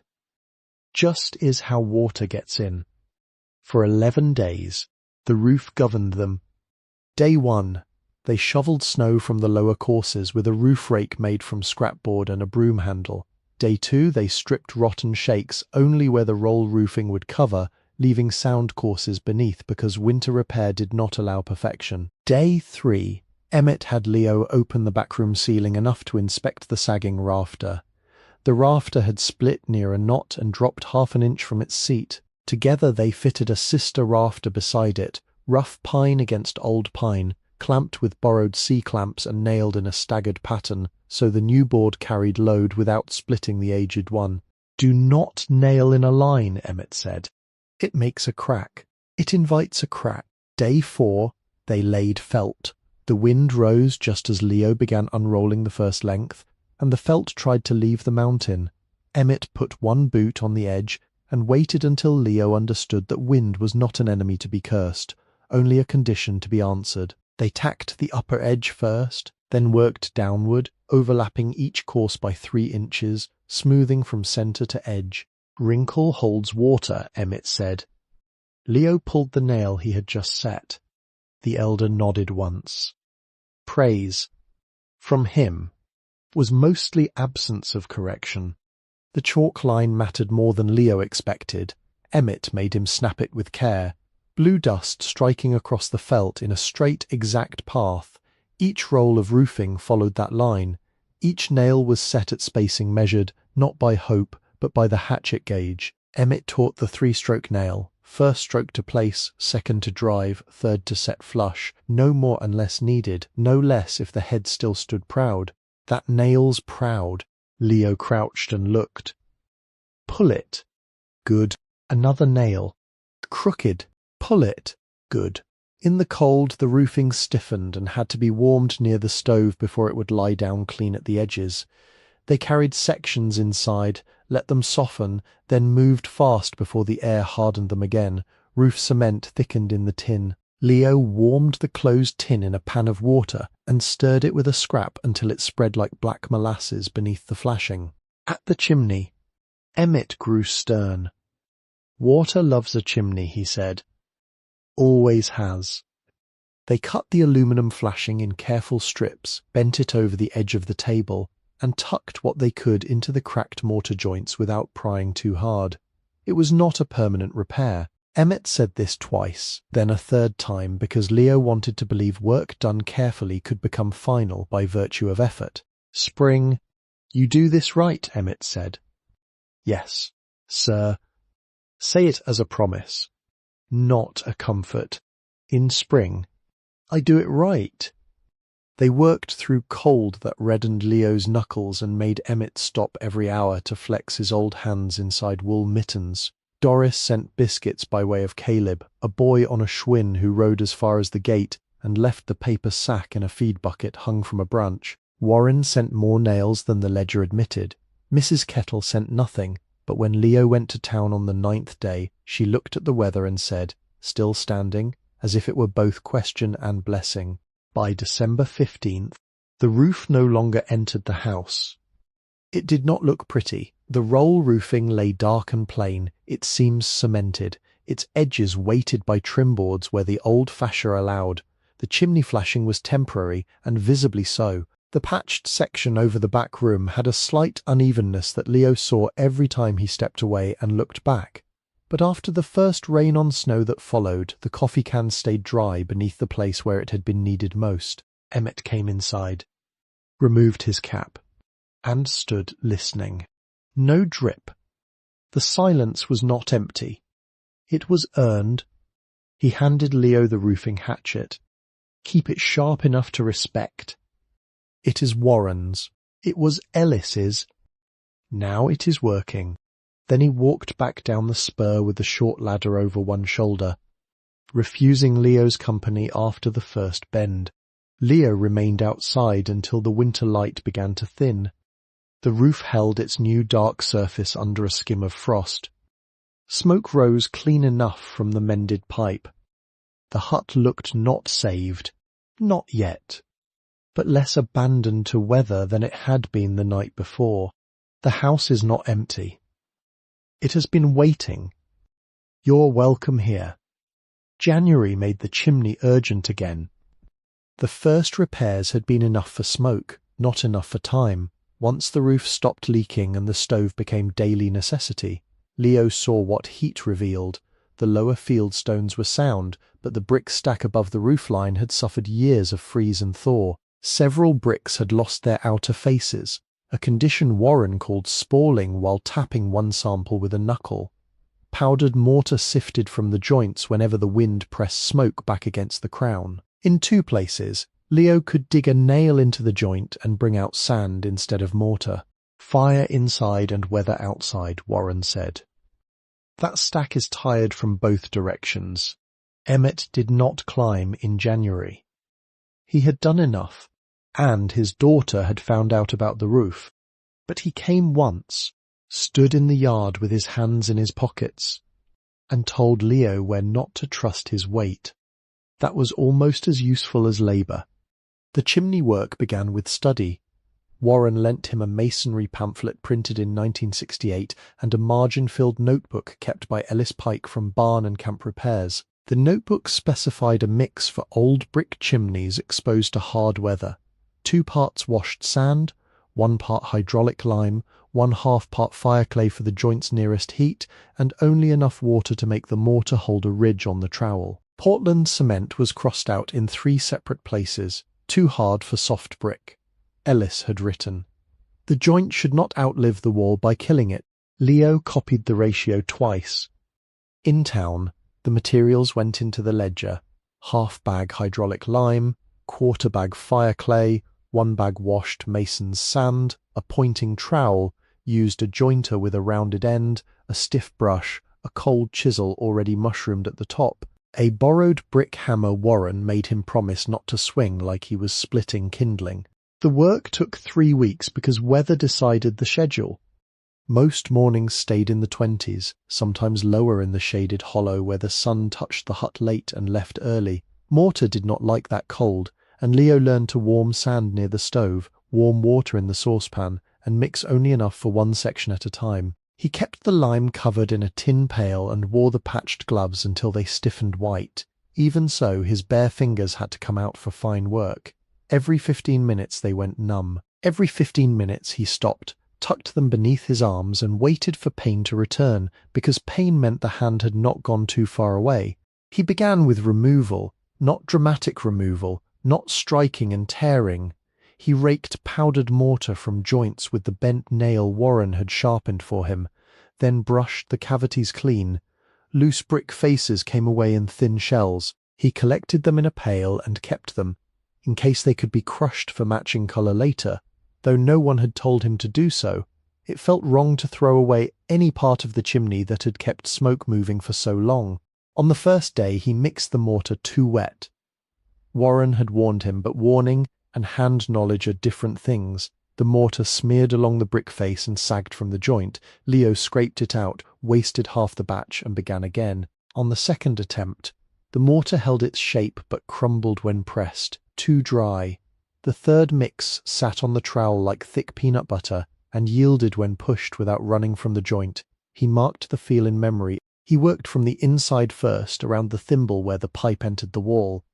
Each joint was packed in layers, pressed deep with the trowel tip, then tooled smooth with the jointer after it began to firm. Fire clay gave the mix a faint reddish colour. The smell was mineral, damp and cold, a smell that stayed in his sleeves. Then came the exterior.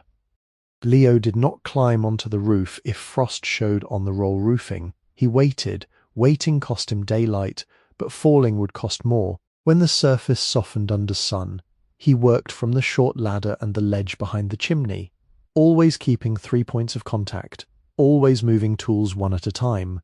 He tied the brick hammer to his belt with twine. He tied the mortar pail to a rope and lifted it instead of carrying it in one hand. These were not heroic measures. They were the small humiliations by which a person stays alive. The crown was the worst. 2 bricks at the top were too far gone to save. Warren found replacements in a pile behind the hardware store, not matched, but close enough in age and softness. Leo soaked them briefly so they would not steal water too quickly from the mortar, then bedded them into place, tapping with the handle of the trowel until the line sat level by eye and string. When wind came over the ridge, it cut through his coat and pressed mortar grit against his face.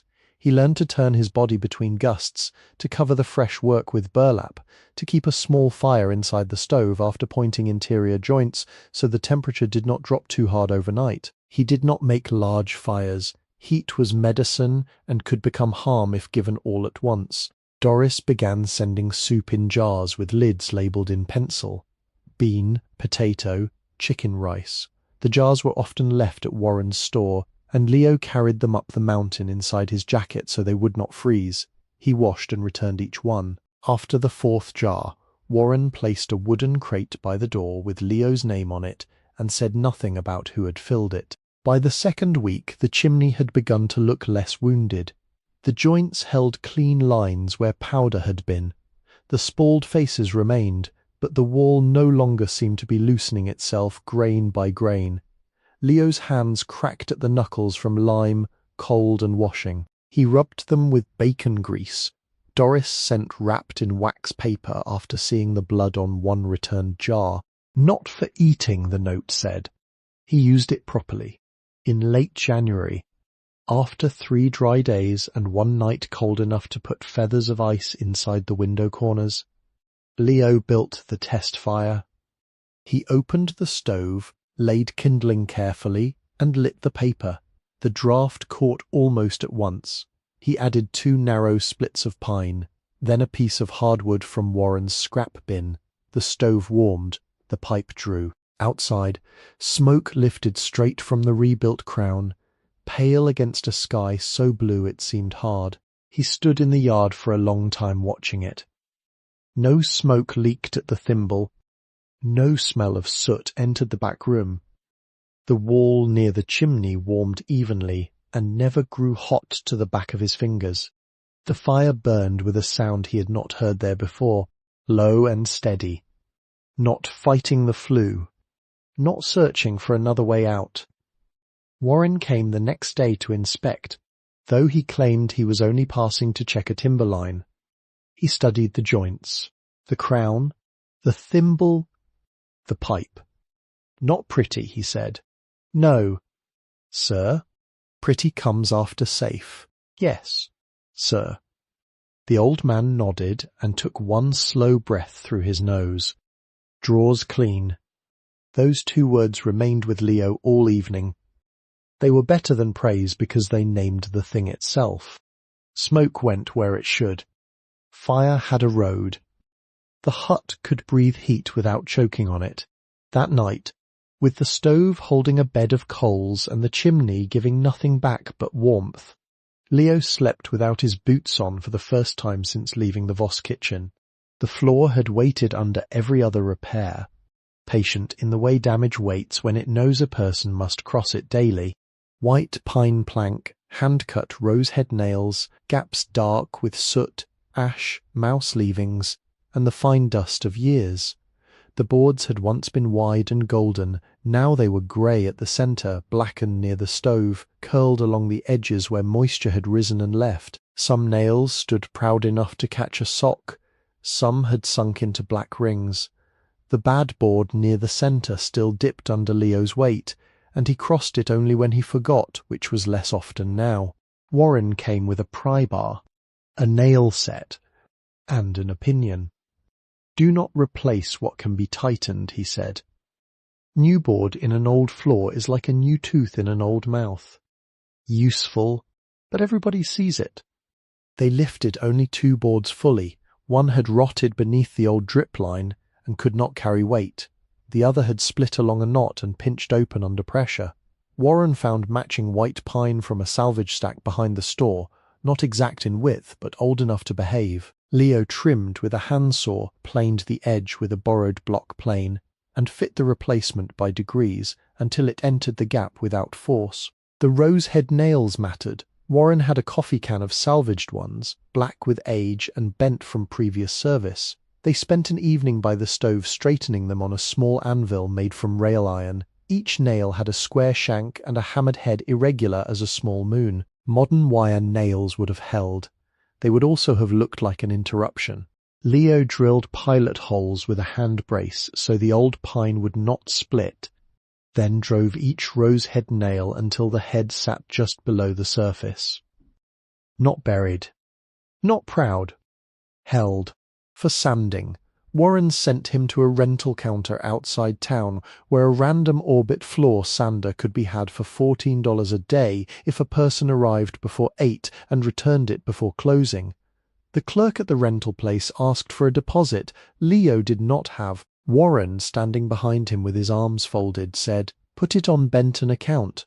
The clerk started to object, looked at Warren and wrote the ticket. The machine was heavier than it looked. Leo hauled it up the mountain on the pack frame in 2 trips. The sander first, then the paper discs, extension cord and small generator borrowed from Warren's cousin. The generator coughed like an old dog and smelled of gasoline, but it ran. Leo set it outside, far from the door, and fed the cord through the window. He sanded in 3 passes. 80 grit first, not to erase the floor but to lift the grey deadness and level the worst cupping.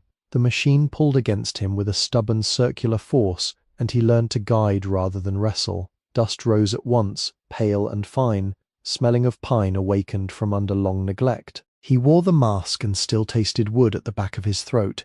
Each pass had to overlap the last. Each corner had to be done by hand with a sanding block because machines cannot be trusted with edges where history gathers.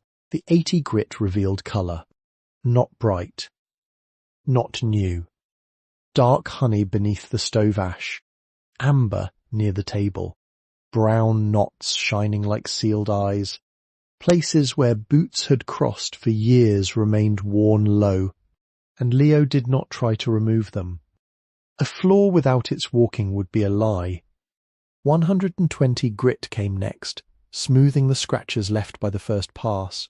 By then his shoulders trembled from the machine's vibration. His right leg had begun to drag more sharply when he crossed the room to change discs. He stopped, drank boiled water, and read the sander instructions again, not because he needed them, but because stopping had to be made legitimate by a task. 220 grit was almost tender work. The boards took on a low sheen even before oil, and the room changed under the sander's slow circles. Dust lay on the workbench, the stove, the window ledge, his eyelashes, and the fox-head stick wrapped safely in cloth on the shelf. When he turned off the generator, the sudden silence rang. He swept 3 times, vacuumed with Warren's shop vac once, wiped with damp cloths twice, then waited overnight for airborne dust to settle and wiped again. The finish was tung oil and linseed oil, mixed in a ratio Warren had learned from a cabinet maker who no longer remembered where he learned it. 2 parts tung oil, 1 part boiled linseed, thinned lightly for the first coat so the thirsty wood could drink. Leo warmed the oil tin near, not on, the stove, then spread it with a rag wrapped around a block, working along the grain. The floor darkened behind his hand. Dark honey became chestnut. Chestnut deepened toward mahogany in places where old smoke had settled, and the oil accepted it as part of the wood's truth. First coat. Wait. 48 hours. Second coat. Less thin. Wait. 48 hours. Third coat, rubbed by hand until the surface no longer drank quickly. The waiting was harder than the work. He had to walk only on plank paths laid from scrap boards. He had to keep ash away, snow away, his own impatience away. At night he slept in the back room on a tarp, listening to the front floor cure in the stove's gentle heat. On the morning after the second coat, he failed. Not in a way that broke anything, not in a way another person would have seen from the road. He simply sat on the threshold with the oil rag in one hand and could not make his body stand.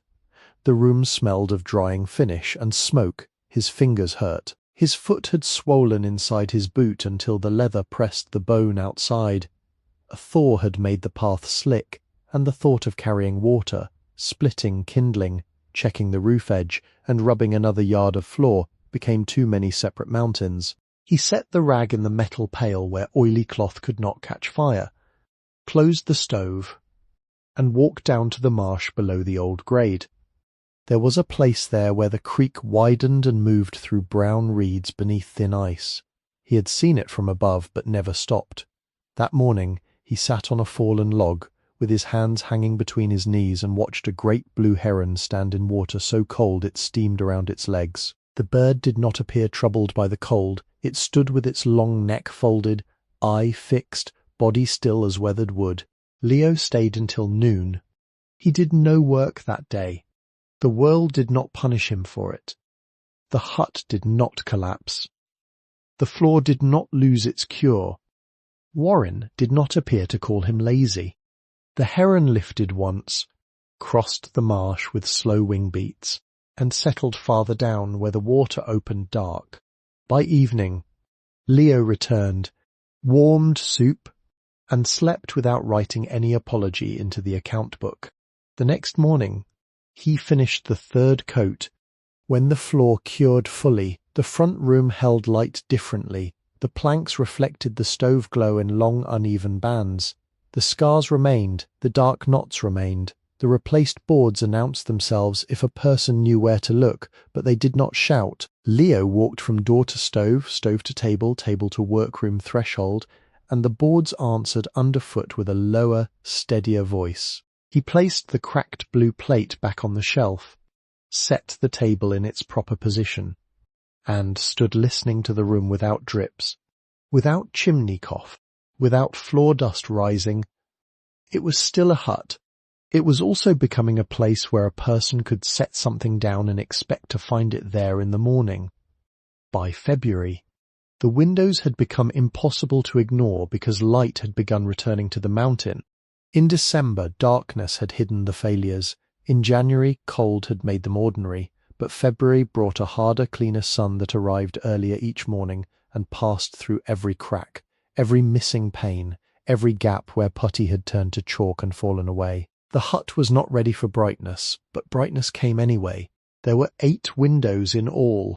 3 had no glass, only tin, cloth or boards, nailed over the openings by some previous hand more interested in weather than beauty. 4 had cracked panes, each crack different, one diagonal, one branching like a stream on a map, one low corner break held together by dust, and one long horizontal line across the back room that made the outside world appear shifted half an inch above itself. The last window, tucked near the workbench under the north eave, still held its original wavy glass, dated by Warren to the late 18th century, after he saw the bubbles, uneven thickness and faint green edge when light passed through. "Do not replace that one," he said. "It rattles. Then make it stop rattling without making it stop being itself." That became the rule for all 8, though some required more invention than others.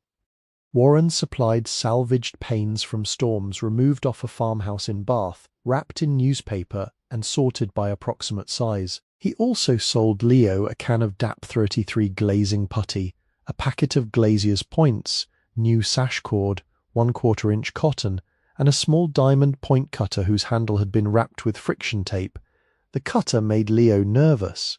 Glass was less forgiving than wood. It did not accept persuasion in the same way. It tolerated confidence only if confidence had been earned by measuring.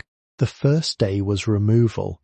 He softened old putty with patient pressure rather than heat because the sash wood was dry and fire was not invited near it. He used a putty knife Warren had dulled slightly for the purpose, working under the cracked compound until it lifted in grey curls. Some sections fell away at a touch. Others clung as if the last century had personally offended them. The glazier's points came out one by one and went into a jar. Broken glass was carried outside in a folded feed sack and placed where no animal would step. Each sash had to be labelled before removal. Front left upper. Front left lower. Back room north. West wall cracked. Door side tin. Leo wrote the labels on masking tape and sketched the muntin pattern in the account book, because Warren said memory was a poor carpenter after lunch. The sash cords were worse than expected. 2 had snapped long ago, leaving the window stuck open by half an inch and nailed in place. One counterweight had fallen into the wall pocket with a dead iron thud when Leo freed the sash. He had to remove the stop trim carefully, pry open the weight pocket and fish the weight out with wire. The cord channel smelled of dust, mouse nest and cold plaster. The new sash cord was plain cotton, Vone 1/4 inch, firm between the fingers. Warren taught him the figure 8 knot at the counterweight because a simple knot could slip with time. 8 holds because it remembers crossing itself, Warren said. Leo tied each knot twice before trusting it. The cord passed over the pulley with a rough whisper, then settled. When the first repaired sash rose and stayed where he left it, he lifted and lowered it 6 times for no reason except the pleasure of an old mechanism agreeing to work. The DAP 33 putty had to be kneaded before use. Cold made it stiff. Leo warmed a lump in his palm until it yielded, rolled it into a rope and pressed it into the rabbet before setting the glass. The pane rested against the bedding putty, glazier's points pressed in flat with the putty knife every several inches. Then came the face putty, angled clean from glass to wood, high enough to shed water, low enough not to show from inside the sight line. His first bevel was poor, too thick at one end, ragged at the corner. He scraped it off and began again. The second was better. By the third window, his hands learned the pull. Press, angle, draw. Clean the corner. Dust the knife. Do not overwork what is already smooth. Putty, like some people, showed every unnecessary touch. The original 1788 pane received the most careful attention. Leo removed only the failed putty, left the sound sections undisturbed, and did not take the glass from the sash. The bubbles in it made the world beyond seem slightly underwater. When he leaned close, he could see tiny seeds of air trapped from the day it was made, held in place while wars passed. Families vanished, roads washed out, and the hut waited under pine needles. The pane rattled because the lower bedding had dried and shrunk. He eased new putty into the gap with a thin blade, set 2 tiny points where one had failed, and smoothed the face with a finger dipped in water. He worked on that window for most of a morning and moved less than a foot. At noon, Doris's paper bag appeared on the stump outside the door, though he had heard no one come.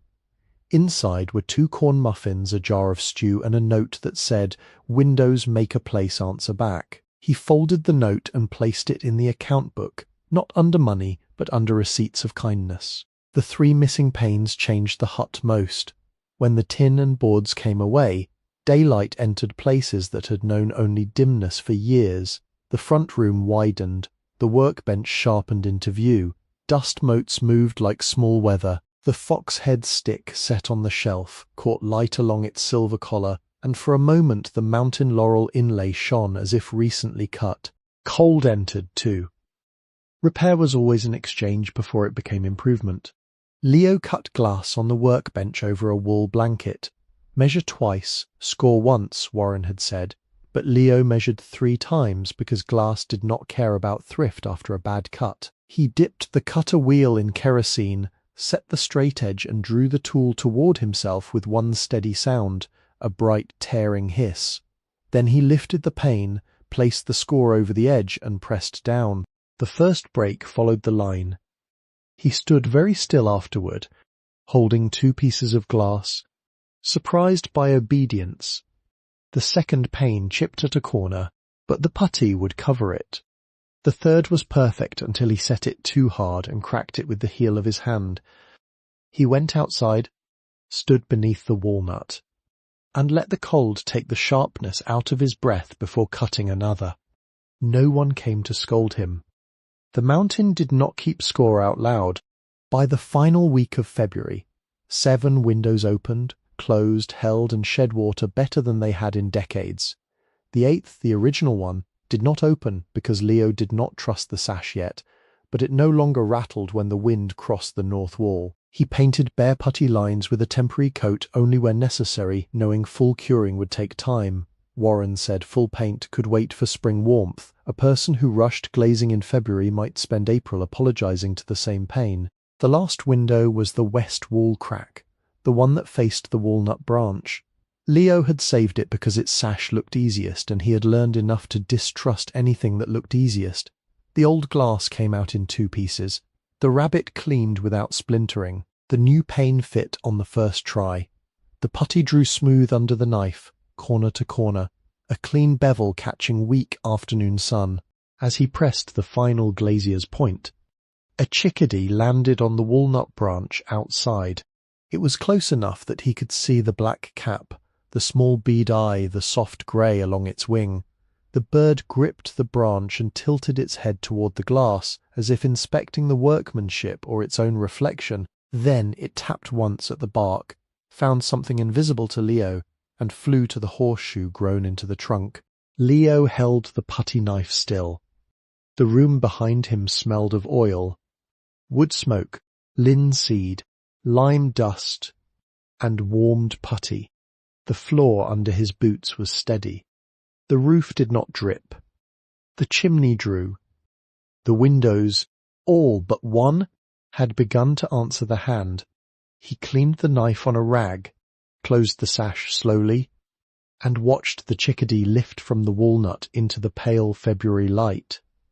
The plaster waited until the windows could hold back weather, because walls should not be asked to heal while wind is still entering the room. It was horsehair plaster on hand-split oak lath, original in most places, with the thin uneven surface that comes from work done by eye and wrist, instead of factory board. The walls were not flat in the modern sense. They leaned, bowed, and held the faint waves of a trowel long gone. In afternoon light, the front room showed every rise and hollow, and Leo began to know them the way he knew the floor's grain. 3 patches had failed near the chimney. One was low behind the stove, where heat and damp had turned the finish coat to powder. One was higher near the thimble, a crescent of missing plaster exposing dark lath beneath. The third ran along the corner toward the back room, where old roof leaks had softened the base coat until it bulged like bread dough and cracked under a gentle press. Warren came to inspect with a paper sack tucked beneath one arm. He stood with both thumbs in his apron pockets and looked at the exposed lath. Original oak, he said. Hand split. Holds better than sawn when it still has tooth. What do I use? Lime. Hair. Patience.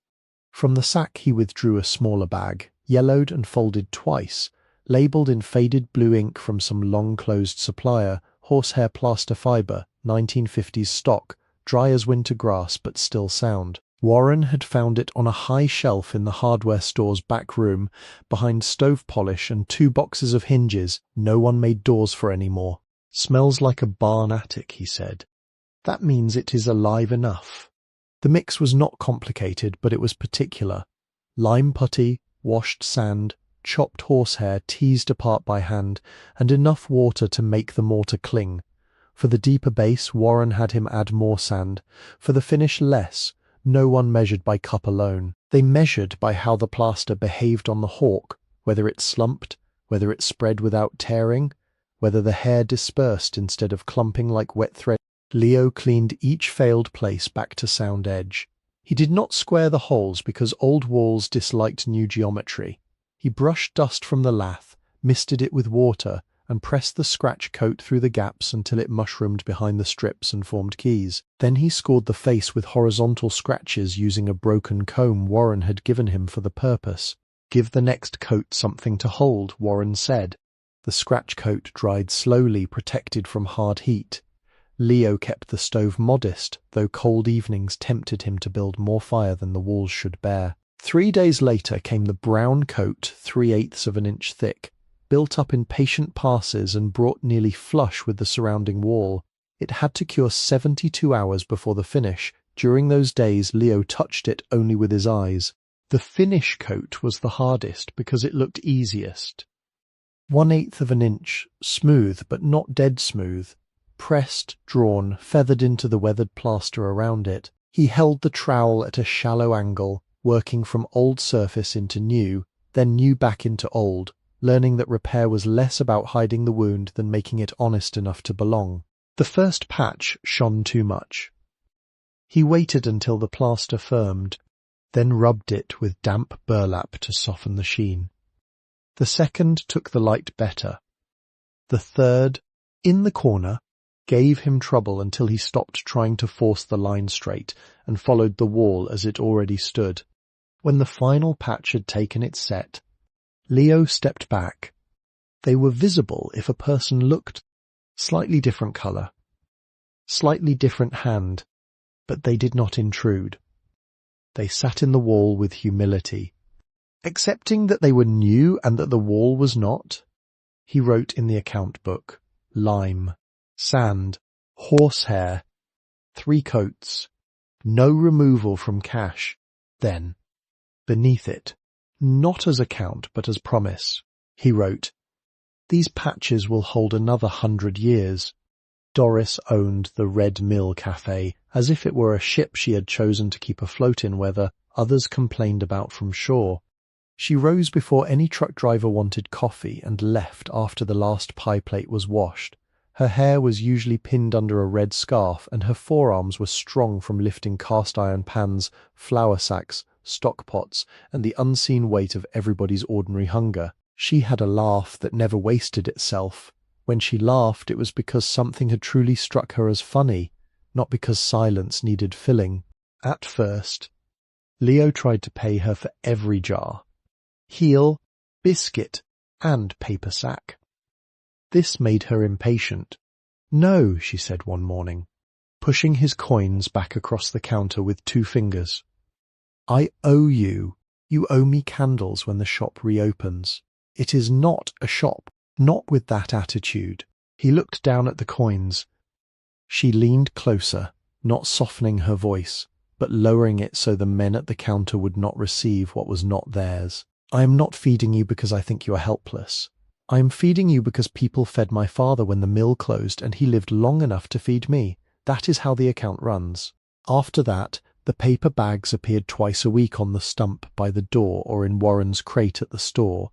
They contained what the day could spare without announcement: 2 baked potatoes, ends of ham, split pea soup in a quart jar, corn muffins wrapped in brown paper, once a single orange, slightly soft at one side, which Leo ate section by section over an entire evening as if it had been mailed from summer.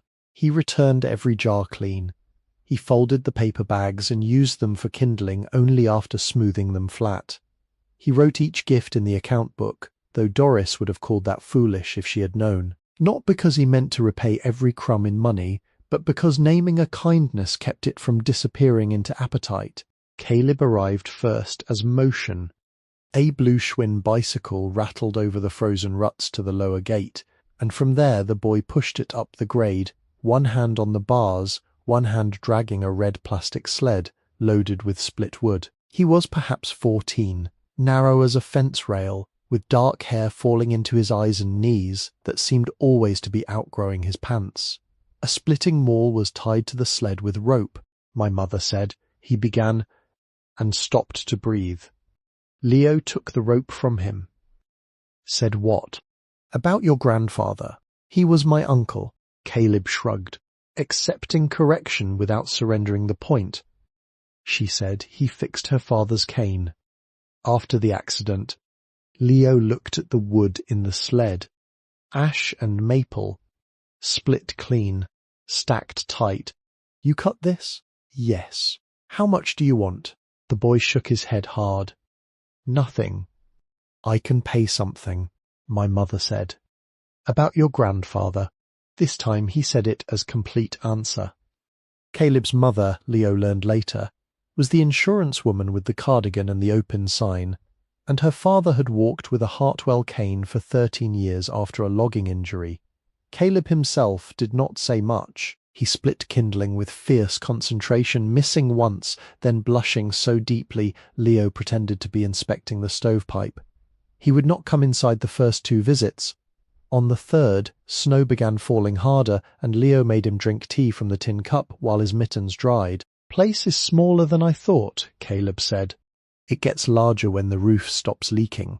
The boy considered this, then nodded as if it were a practical statement and not a joke.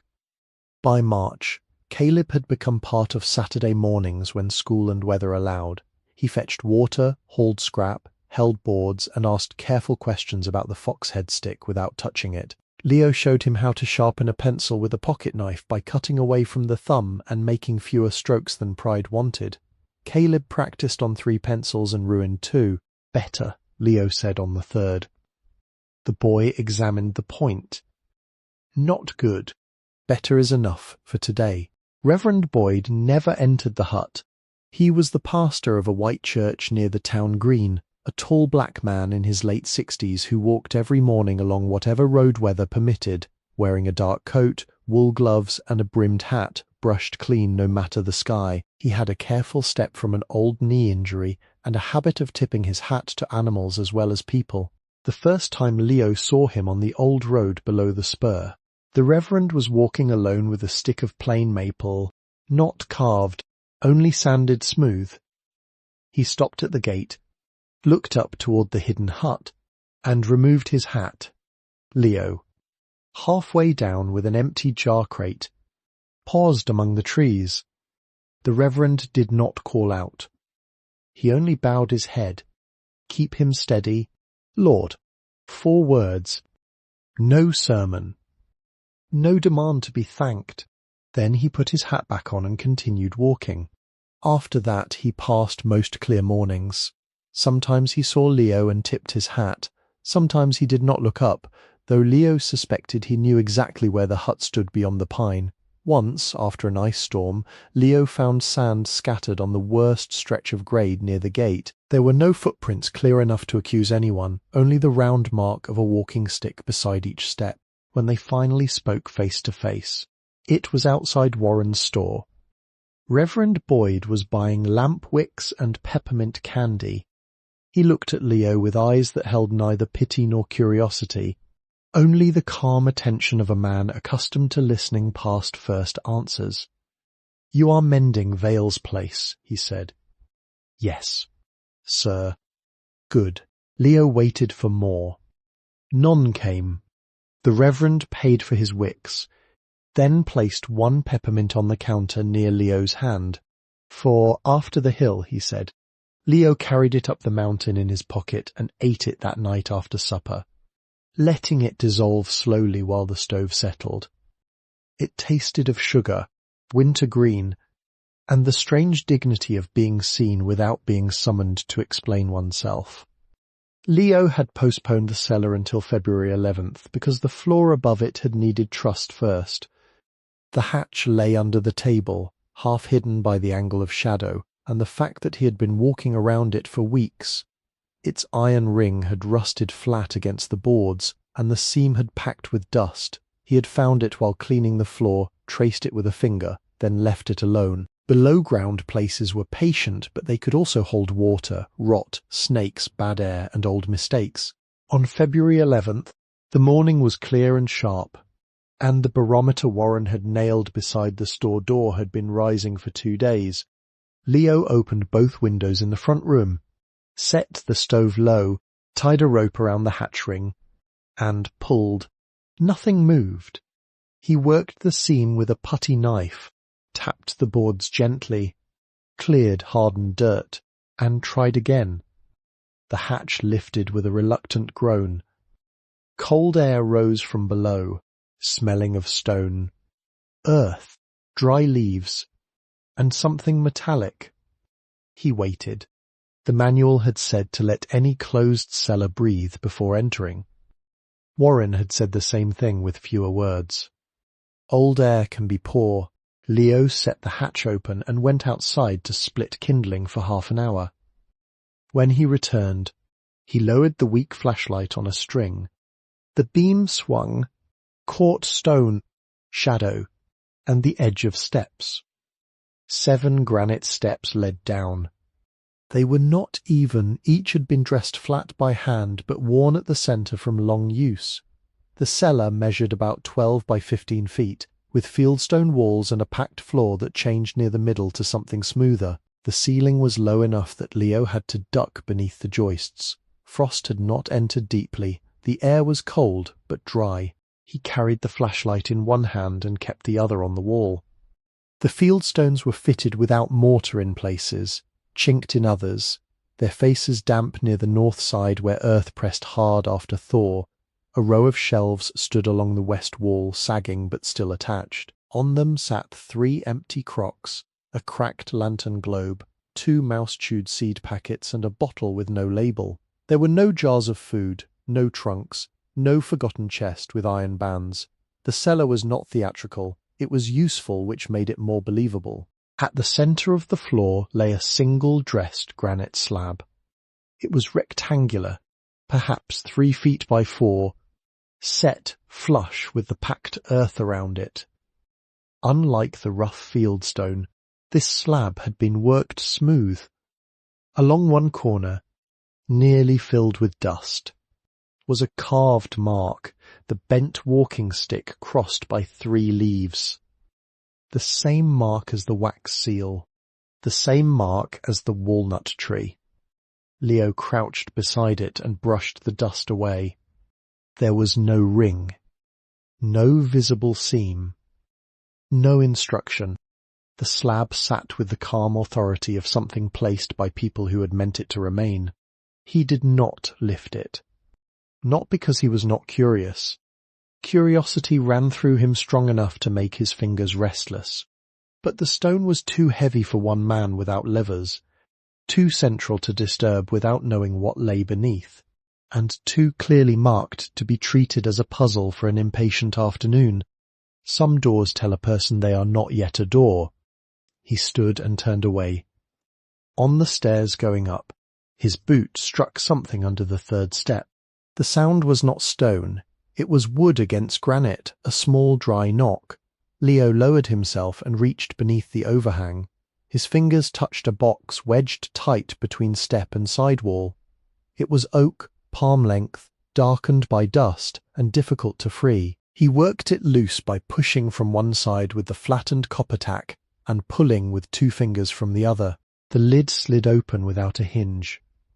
Inside lay a brass key and a tin-type photograph. The key had a narrow shaft and a bow shaped like the craft mark. A bent walking stick with 3 small leaves worked into the metal. It was not large enough for a door and not shaped for any modern lock. The brass had darkened, but where it rubbed the box, it shone warmly through tarnish. The photograph was wrapped in a square of cotton. Leo carried both upstairs before studying it, as if daylight might be required for whatever face waited there.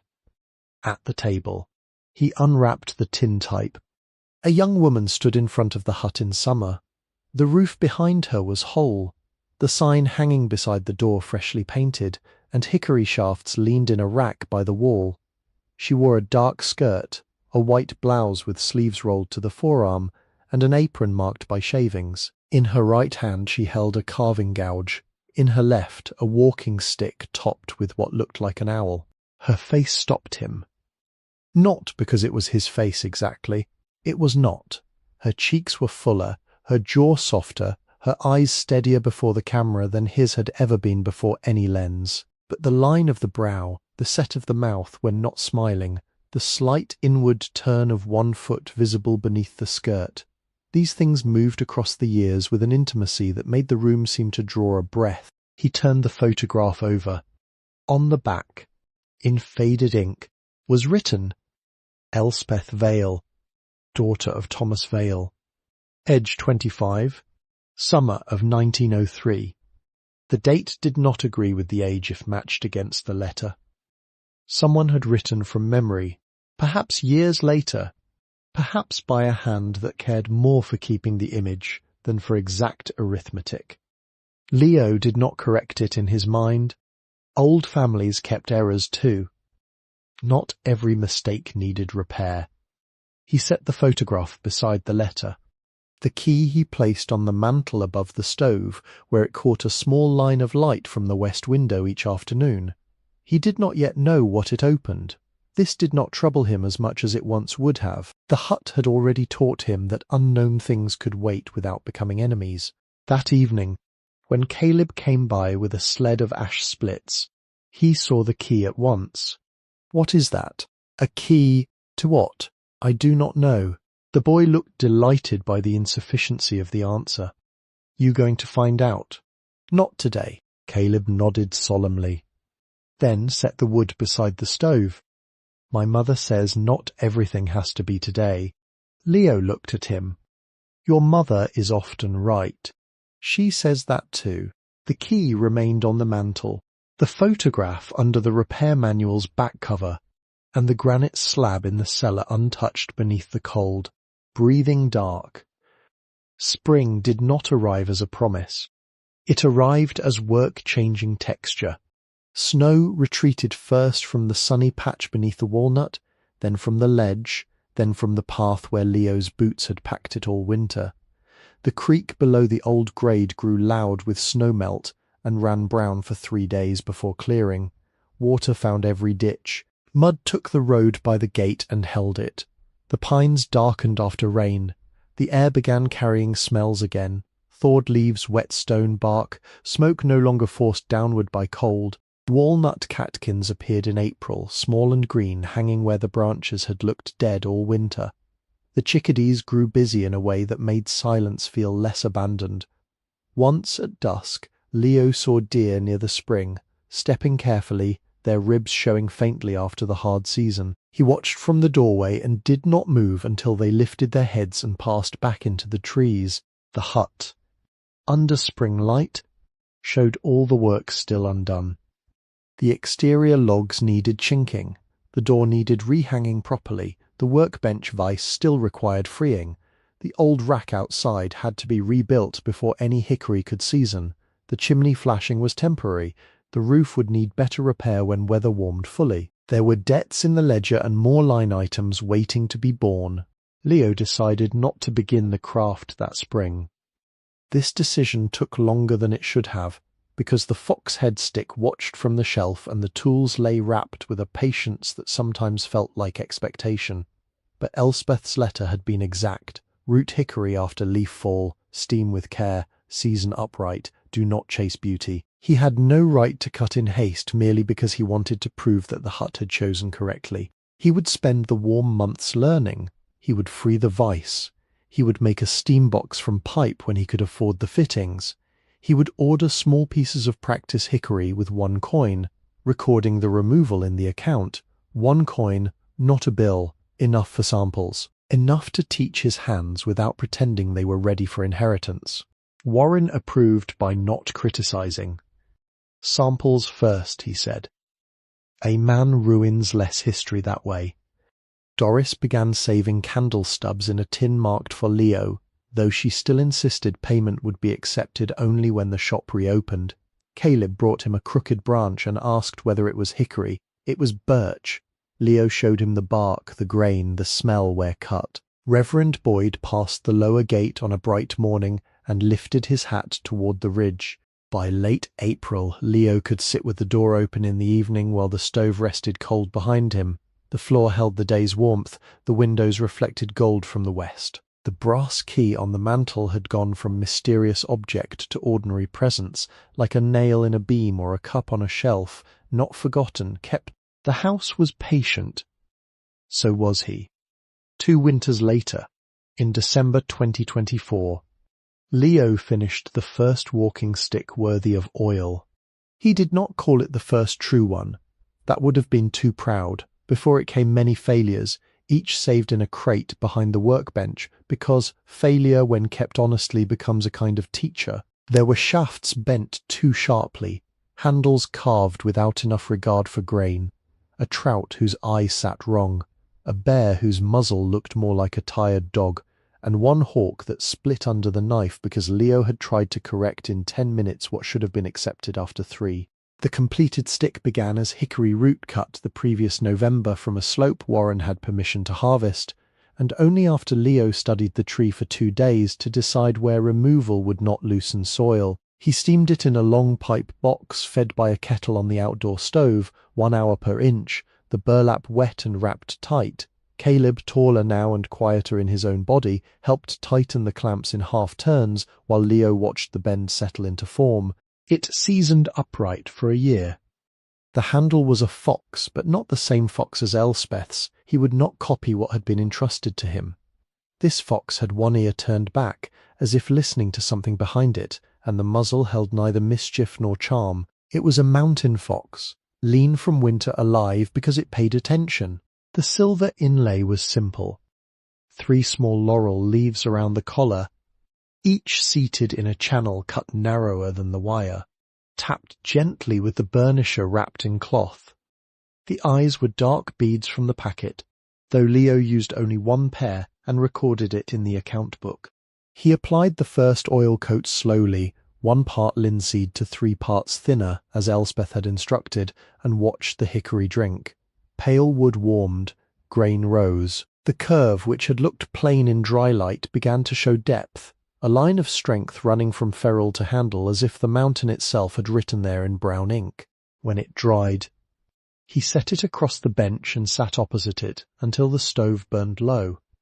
The restored interior had not become polished. That was never the point. The front room held a table that stood level now, 2 repaired chairs, the cracked blue plate, a row of jars and curtains. Doris had sewn from flour sack cloth after declaring bare windows made winter look too confident. The stove sat blacked and steady on its stone pad. The chimney drew clean. The floor shone dark honey and mahogany where firelight crossed it, scars visible under oil like lines in an elder's hand. The patched plaster had dried lighter than the original, but smoke and time were already teaching it the room's colour. In the back room the bench worked again. The vice screw turned after 3 weeks of oil, heat, tapping and refusal to force. Tools hung where their shadows had waited. Not every shadow was filled. Some absences remained, and Leo left them visible. Empty outlines were also part of the shop's record. The brass key found its answer on a cold afternoon after a windstorm took a dead limb from the walnut. The limb cracked down at dawn, striking near the horseshoe marker and tearing away a section of bark from the old lightning scar. Leo heard it from inside and came out with his coat half-buttoned, expecting damage to the roof or window. The hut was unharmed. The walnut stood, though the scar had opened in a way it had not before. Behind the loosened bark, something flat and green-black showed. Not rot. Metal. He waited until the wind settled before touching it. Then he cleared loose bark with his fingers and found a small brass plate set into the trunk, nearly swallowed by growth. It was no larger than a playing card, with a keyhole dark at its centre, and the craft mark etched above it. The tree had grown around the plate, holding it in a wooden mouth. Leo stood there for a long time, the key's shape already present in his mind. He did not run inside, he did not call Caleb. He went slowly, because the tree had waited too long for haste. The brass key had hung on the mantel through 2 springs, 2 summers, 2 leaf falls, and the beginning of another winter. It had darkened at the edges from stove smoke. When he took it down, the mantel showed a clean outline where it had rested. The key entered the plate with resistance, then turned. Inside the trunk was a narrow cavity lined with tin, dry as a drawer. From it, Leo withdrew a folded 48-star flag and a note wrapped in oiled paper. The flag was small, perhaps the kind once held at a grave or sent home folded with a uniform. The stars, though faded, were still countable in their staggered rows. Its edges had yellowed, but no mouse had found it. The walnut had kept it better than any box. The note was dated August 12th, 1945. The handwriting was not Elspeth's. It was older in style, more formal, each letter standing upright as if under inspection. To the keeper of this place. This flag was Andrew's, sent after his death in France and placed here by his mother because she could not bear it in a drawer and would not let it be eaten by mildew in the cellar. If she has not told you, then grief has closed her mouth again. Forgive her. She has had much practice in silence. I am Lillian Hartwell, mother to Elspeth, grandmother to Andrew, and old enough now that my hand shakes when the wind changes. I was born in 1870, when this mountain still sounded more often of axes than engines. I have set silver leaves in walking sticks for men who came home from wars and for men who did not. I have watched women learn to walk again after childbirth, fever, accident, age and sorrow. A stick is not a cure, it is a companion for the distance that remains. If you open this, do not make ceremony large. Large ceremony sometimes feeds the living more than it honours the dead. Take the medal where Thomas lies if you can find him.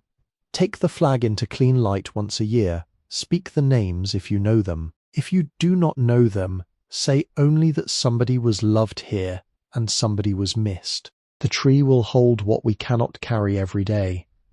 Lillian Hart Vale. Vales bend. Leo read the note beneath the walnut while the wind moved over the pines. Then he carried the flag inside, unfolded it only halfway on the table, and washed his hands before touching it again. The cloth had a dry, tired softness. It did not ask to be displayed. It asked to be handled correctly. He found Thomas Vale's burial record with help from Mrs. Kettle, who pretended not to be moved by the request, and then produced 3 ledgers, a cemetery map, and a pencil sharpened to a severe point. Thomas lay in the old section of Pine Grove Cemetery in Lisbon, under a stone worn at the lower edge by grass and frost. The date of death matched the letter's sorrow. The war medal belonged there more than it belonged in a drawer. On July 1st, the anniversary of the Battle of San Juan Hill, Leo took the medal to the cemetery. He did not make a speech. Reverend Boyd went with him, not because Leo asked, but because Doris had heard from Warren, and Warren had heard from Mrs. Kettle, and small towns sometimes moved kindness through walls. Caleb came too, carrying a jar of water and a rag. They cleaned the stone, read the name, and set the medal on a square of dark cloth for 1 hour in the morning light. Then Leo wrapped it again and brought it home, because the note had said, "Take it there, not leave it to weather." The money remained mostly where it had been found. Over 2 years, Leo spent 3 coins and later a 4th. One Walking Liberty $50 went toward practice hickory. One Mercury dime, recorded at its collector value through Warren's careful inquiry, helped pay for silver solder and wire. One Buffalo nickel became part of a trade for a used spoke shave whose blade had more sharpening left in it than its owner understood. The fourth coin, another $50, bought oil and sandpaper for the first finished stick. No bills were spent. This was not because pride forbade it. Pride had little place in a hut repaired on credit, soup, borrowed ladders, and other people's weather sense. Leo did not spend the bills because the repairs became possible without needing them quickly, and because Elspeth's instruction had settled deeper than appetite. Leave what you can for the next one. There is always a next one somewhere. So the packets stayed sealed in a better box now, wrapped in oilcloth, placed inside the cedar-lined compartment Leo built beneath the workbench, not under the floor where damp might rise. The account book lay on top, every debt paid, every coin removed named, every gift recorded when he could bear the tenderness of writing it. The cafe reopened the shop before Leo did. One morning in early December, Doris pinned an index card to the corkboard near the register, between a notice for snow tires and a church supper flyer. Vale's Bend walking stick repair, hickory, cane, ferrules, handles, no rush orders, leave name with Doris. Leo saw it when he came in for coffee and stopped so abruptly that the man behind him nearly stepped on his heel. "You did not ask," he said. Doris wiped the counter. "You would have said no. It is not ready. It says repair, not royal appointment. I have only finished one new stick. Then it is good I did not write 50. By the end of the week there were 4 names, by Christmas 12. By the following spring a mailing list of 43 rested in a cigar box behind the cafe register. Most wanted simple things: a ferrule replaced, a handle tightened, a cane shortened after a hip healed, an old stick cleaned for a father who had died. One woman brought a walking stick her grandfather had carried on Mount Washington in 1938 and cried without sound when Leo told her the crack could be stopped but not erased. He repaired slowly. No rush orders meant what it said. People complained less than he expected. Perhaps Doris edited the impatient ones before they reached him.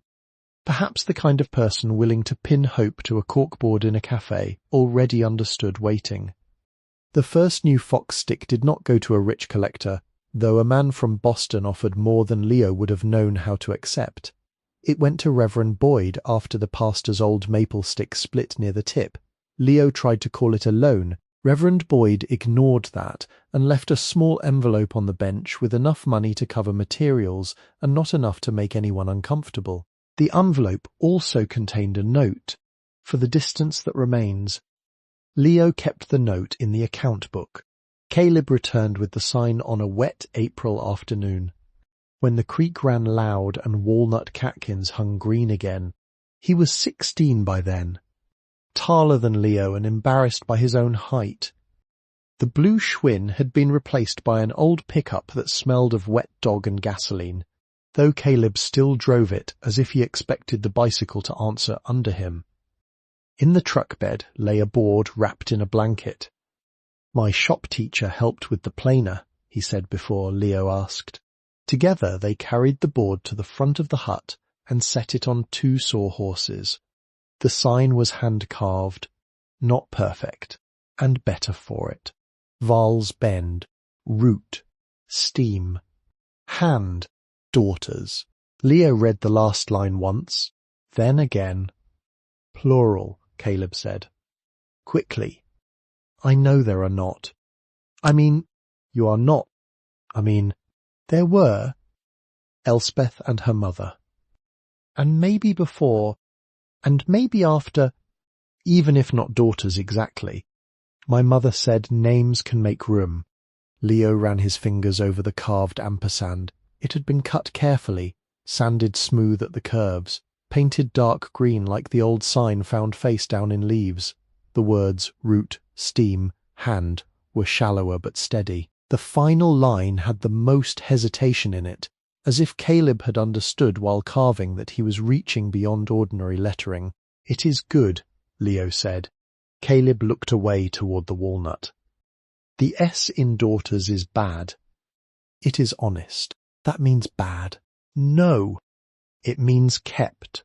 They hung it beside the door after measuring twice and arguing once about height. The old sign, weathered and moss-lined, remained inside above the workbench. The new one faced the path. It did not announce a business loudly. It offered a name to anyone who had already climbed far enough to see it. That night, after Caleb drove down and the last light left the sign, Leo sat at the bench with a clean sheet of paper.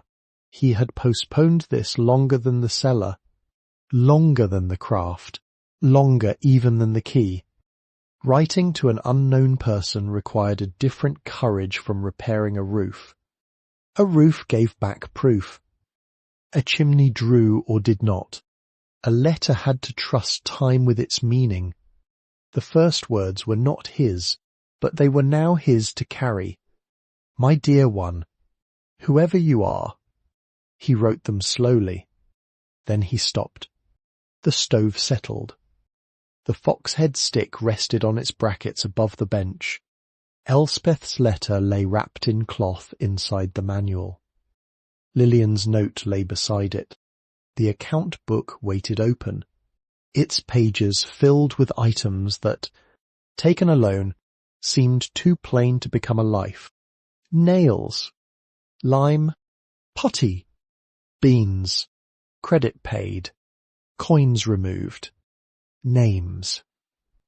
Leo dipped the pen again and began to write not a grand history, but the useful one, where the roof still needed watching after heavy snow, which window kept its original glass and must not be hurried, how to open the walnut plate only after the key had warmed in the hand, where the spring ran cleanest and when to boil it twice, which hardware shelf held old sash cord, who Doris was, if Doris was still there, who Warren had been, who Caleb might become, how Reverend Boyd prayed in 4 words without making a debt of it.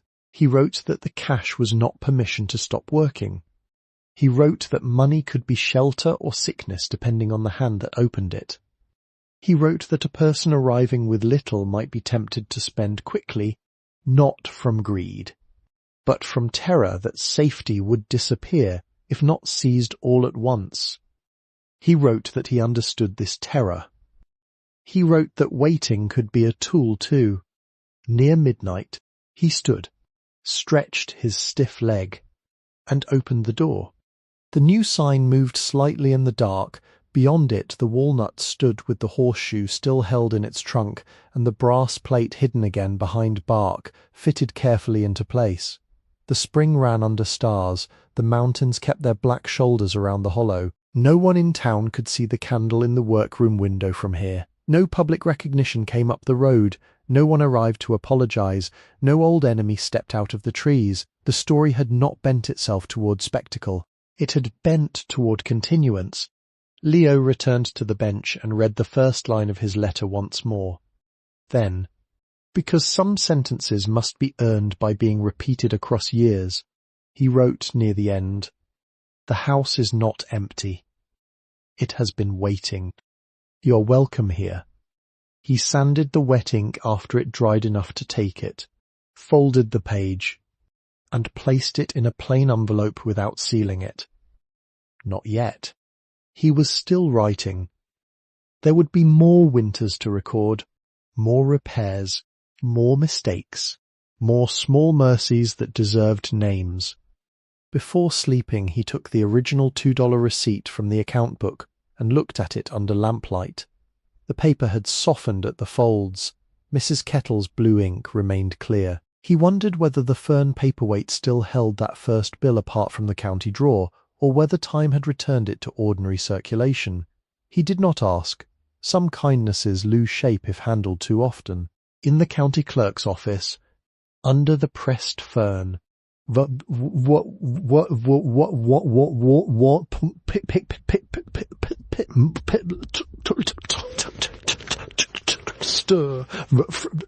rested where Mrs.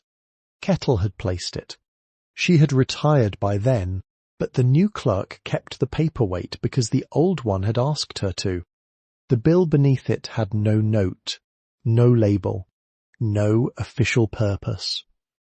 It was only $1 held in a public office, flattened by glass, preserved from being counted away.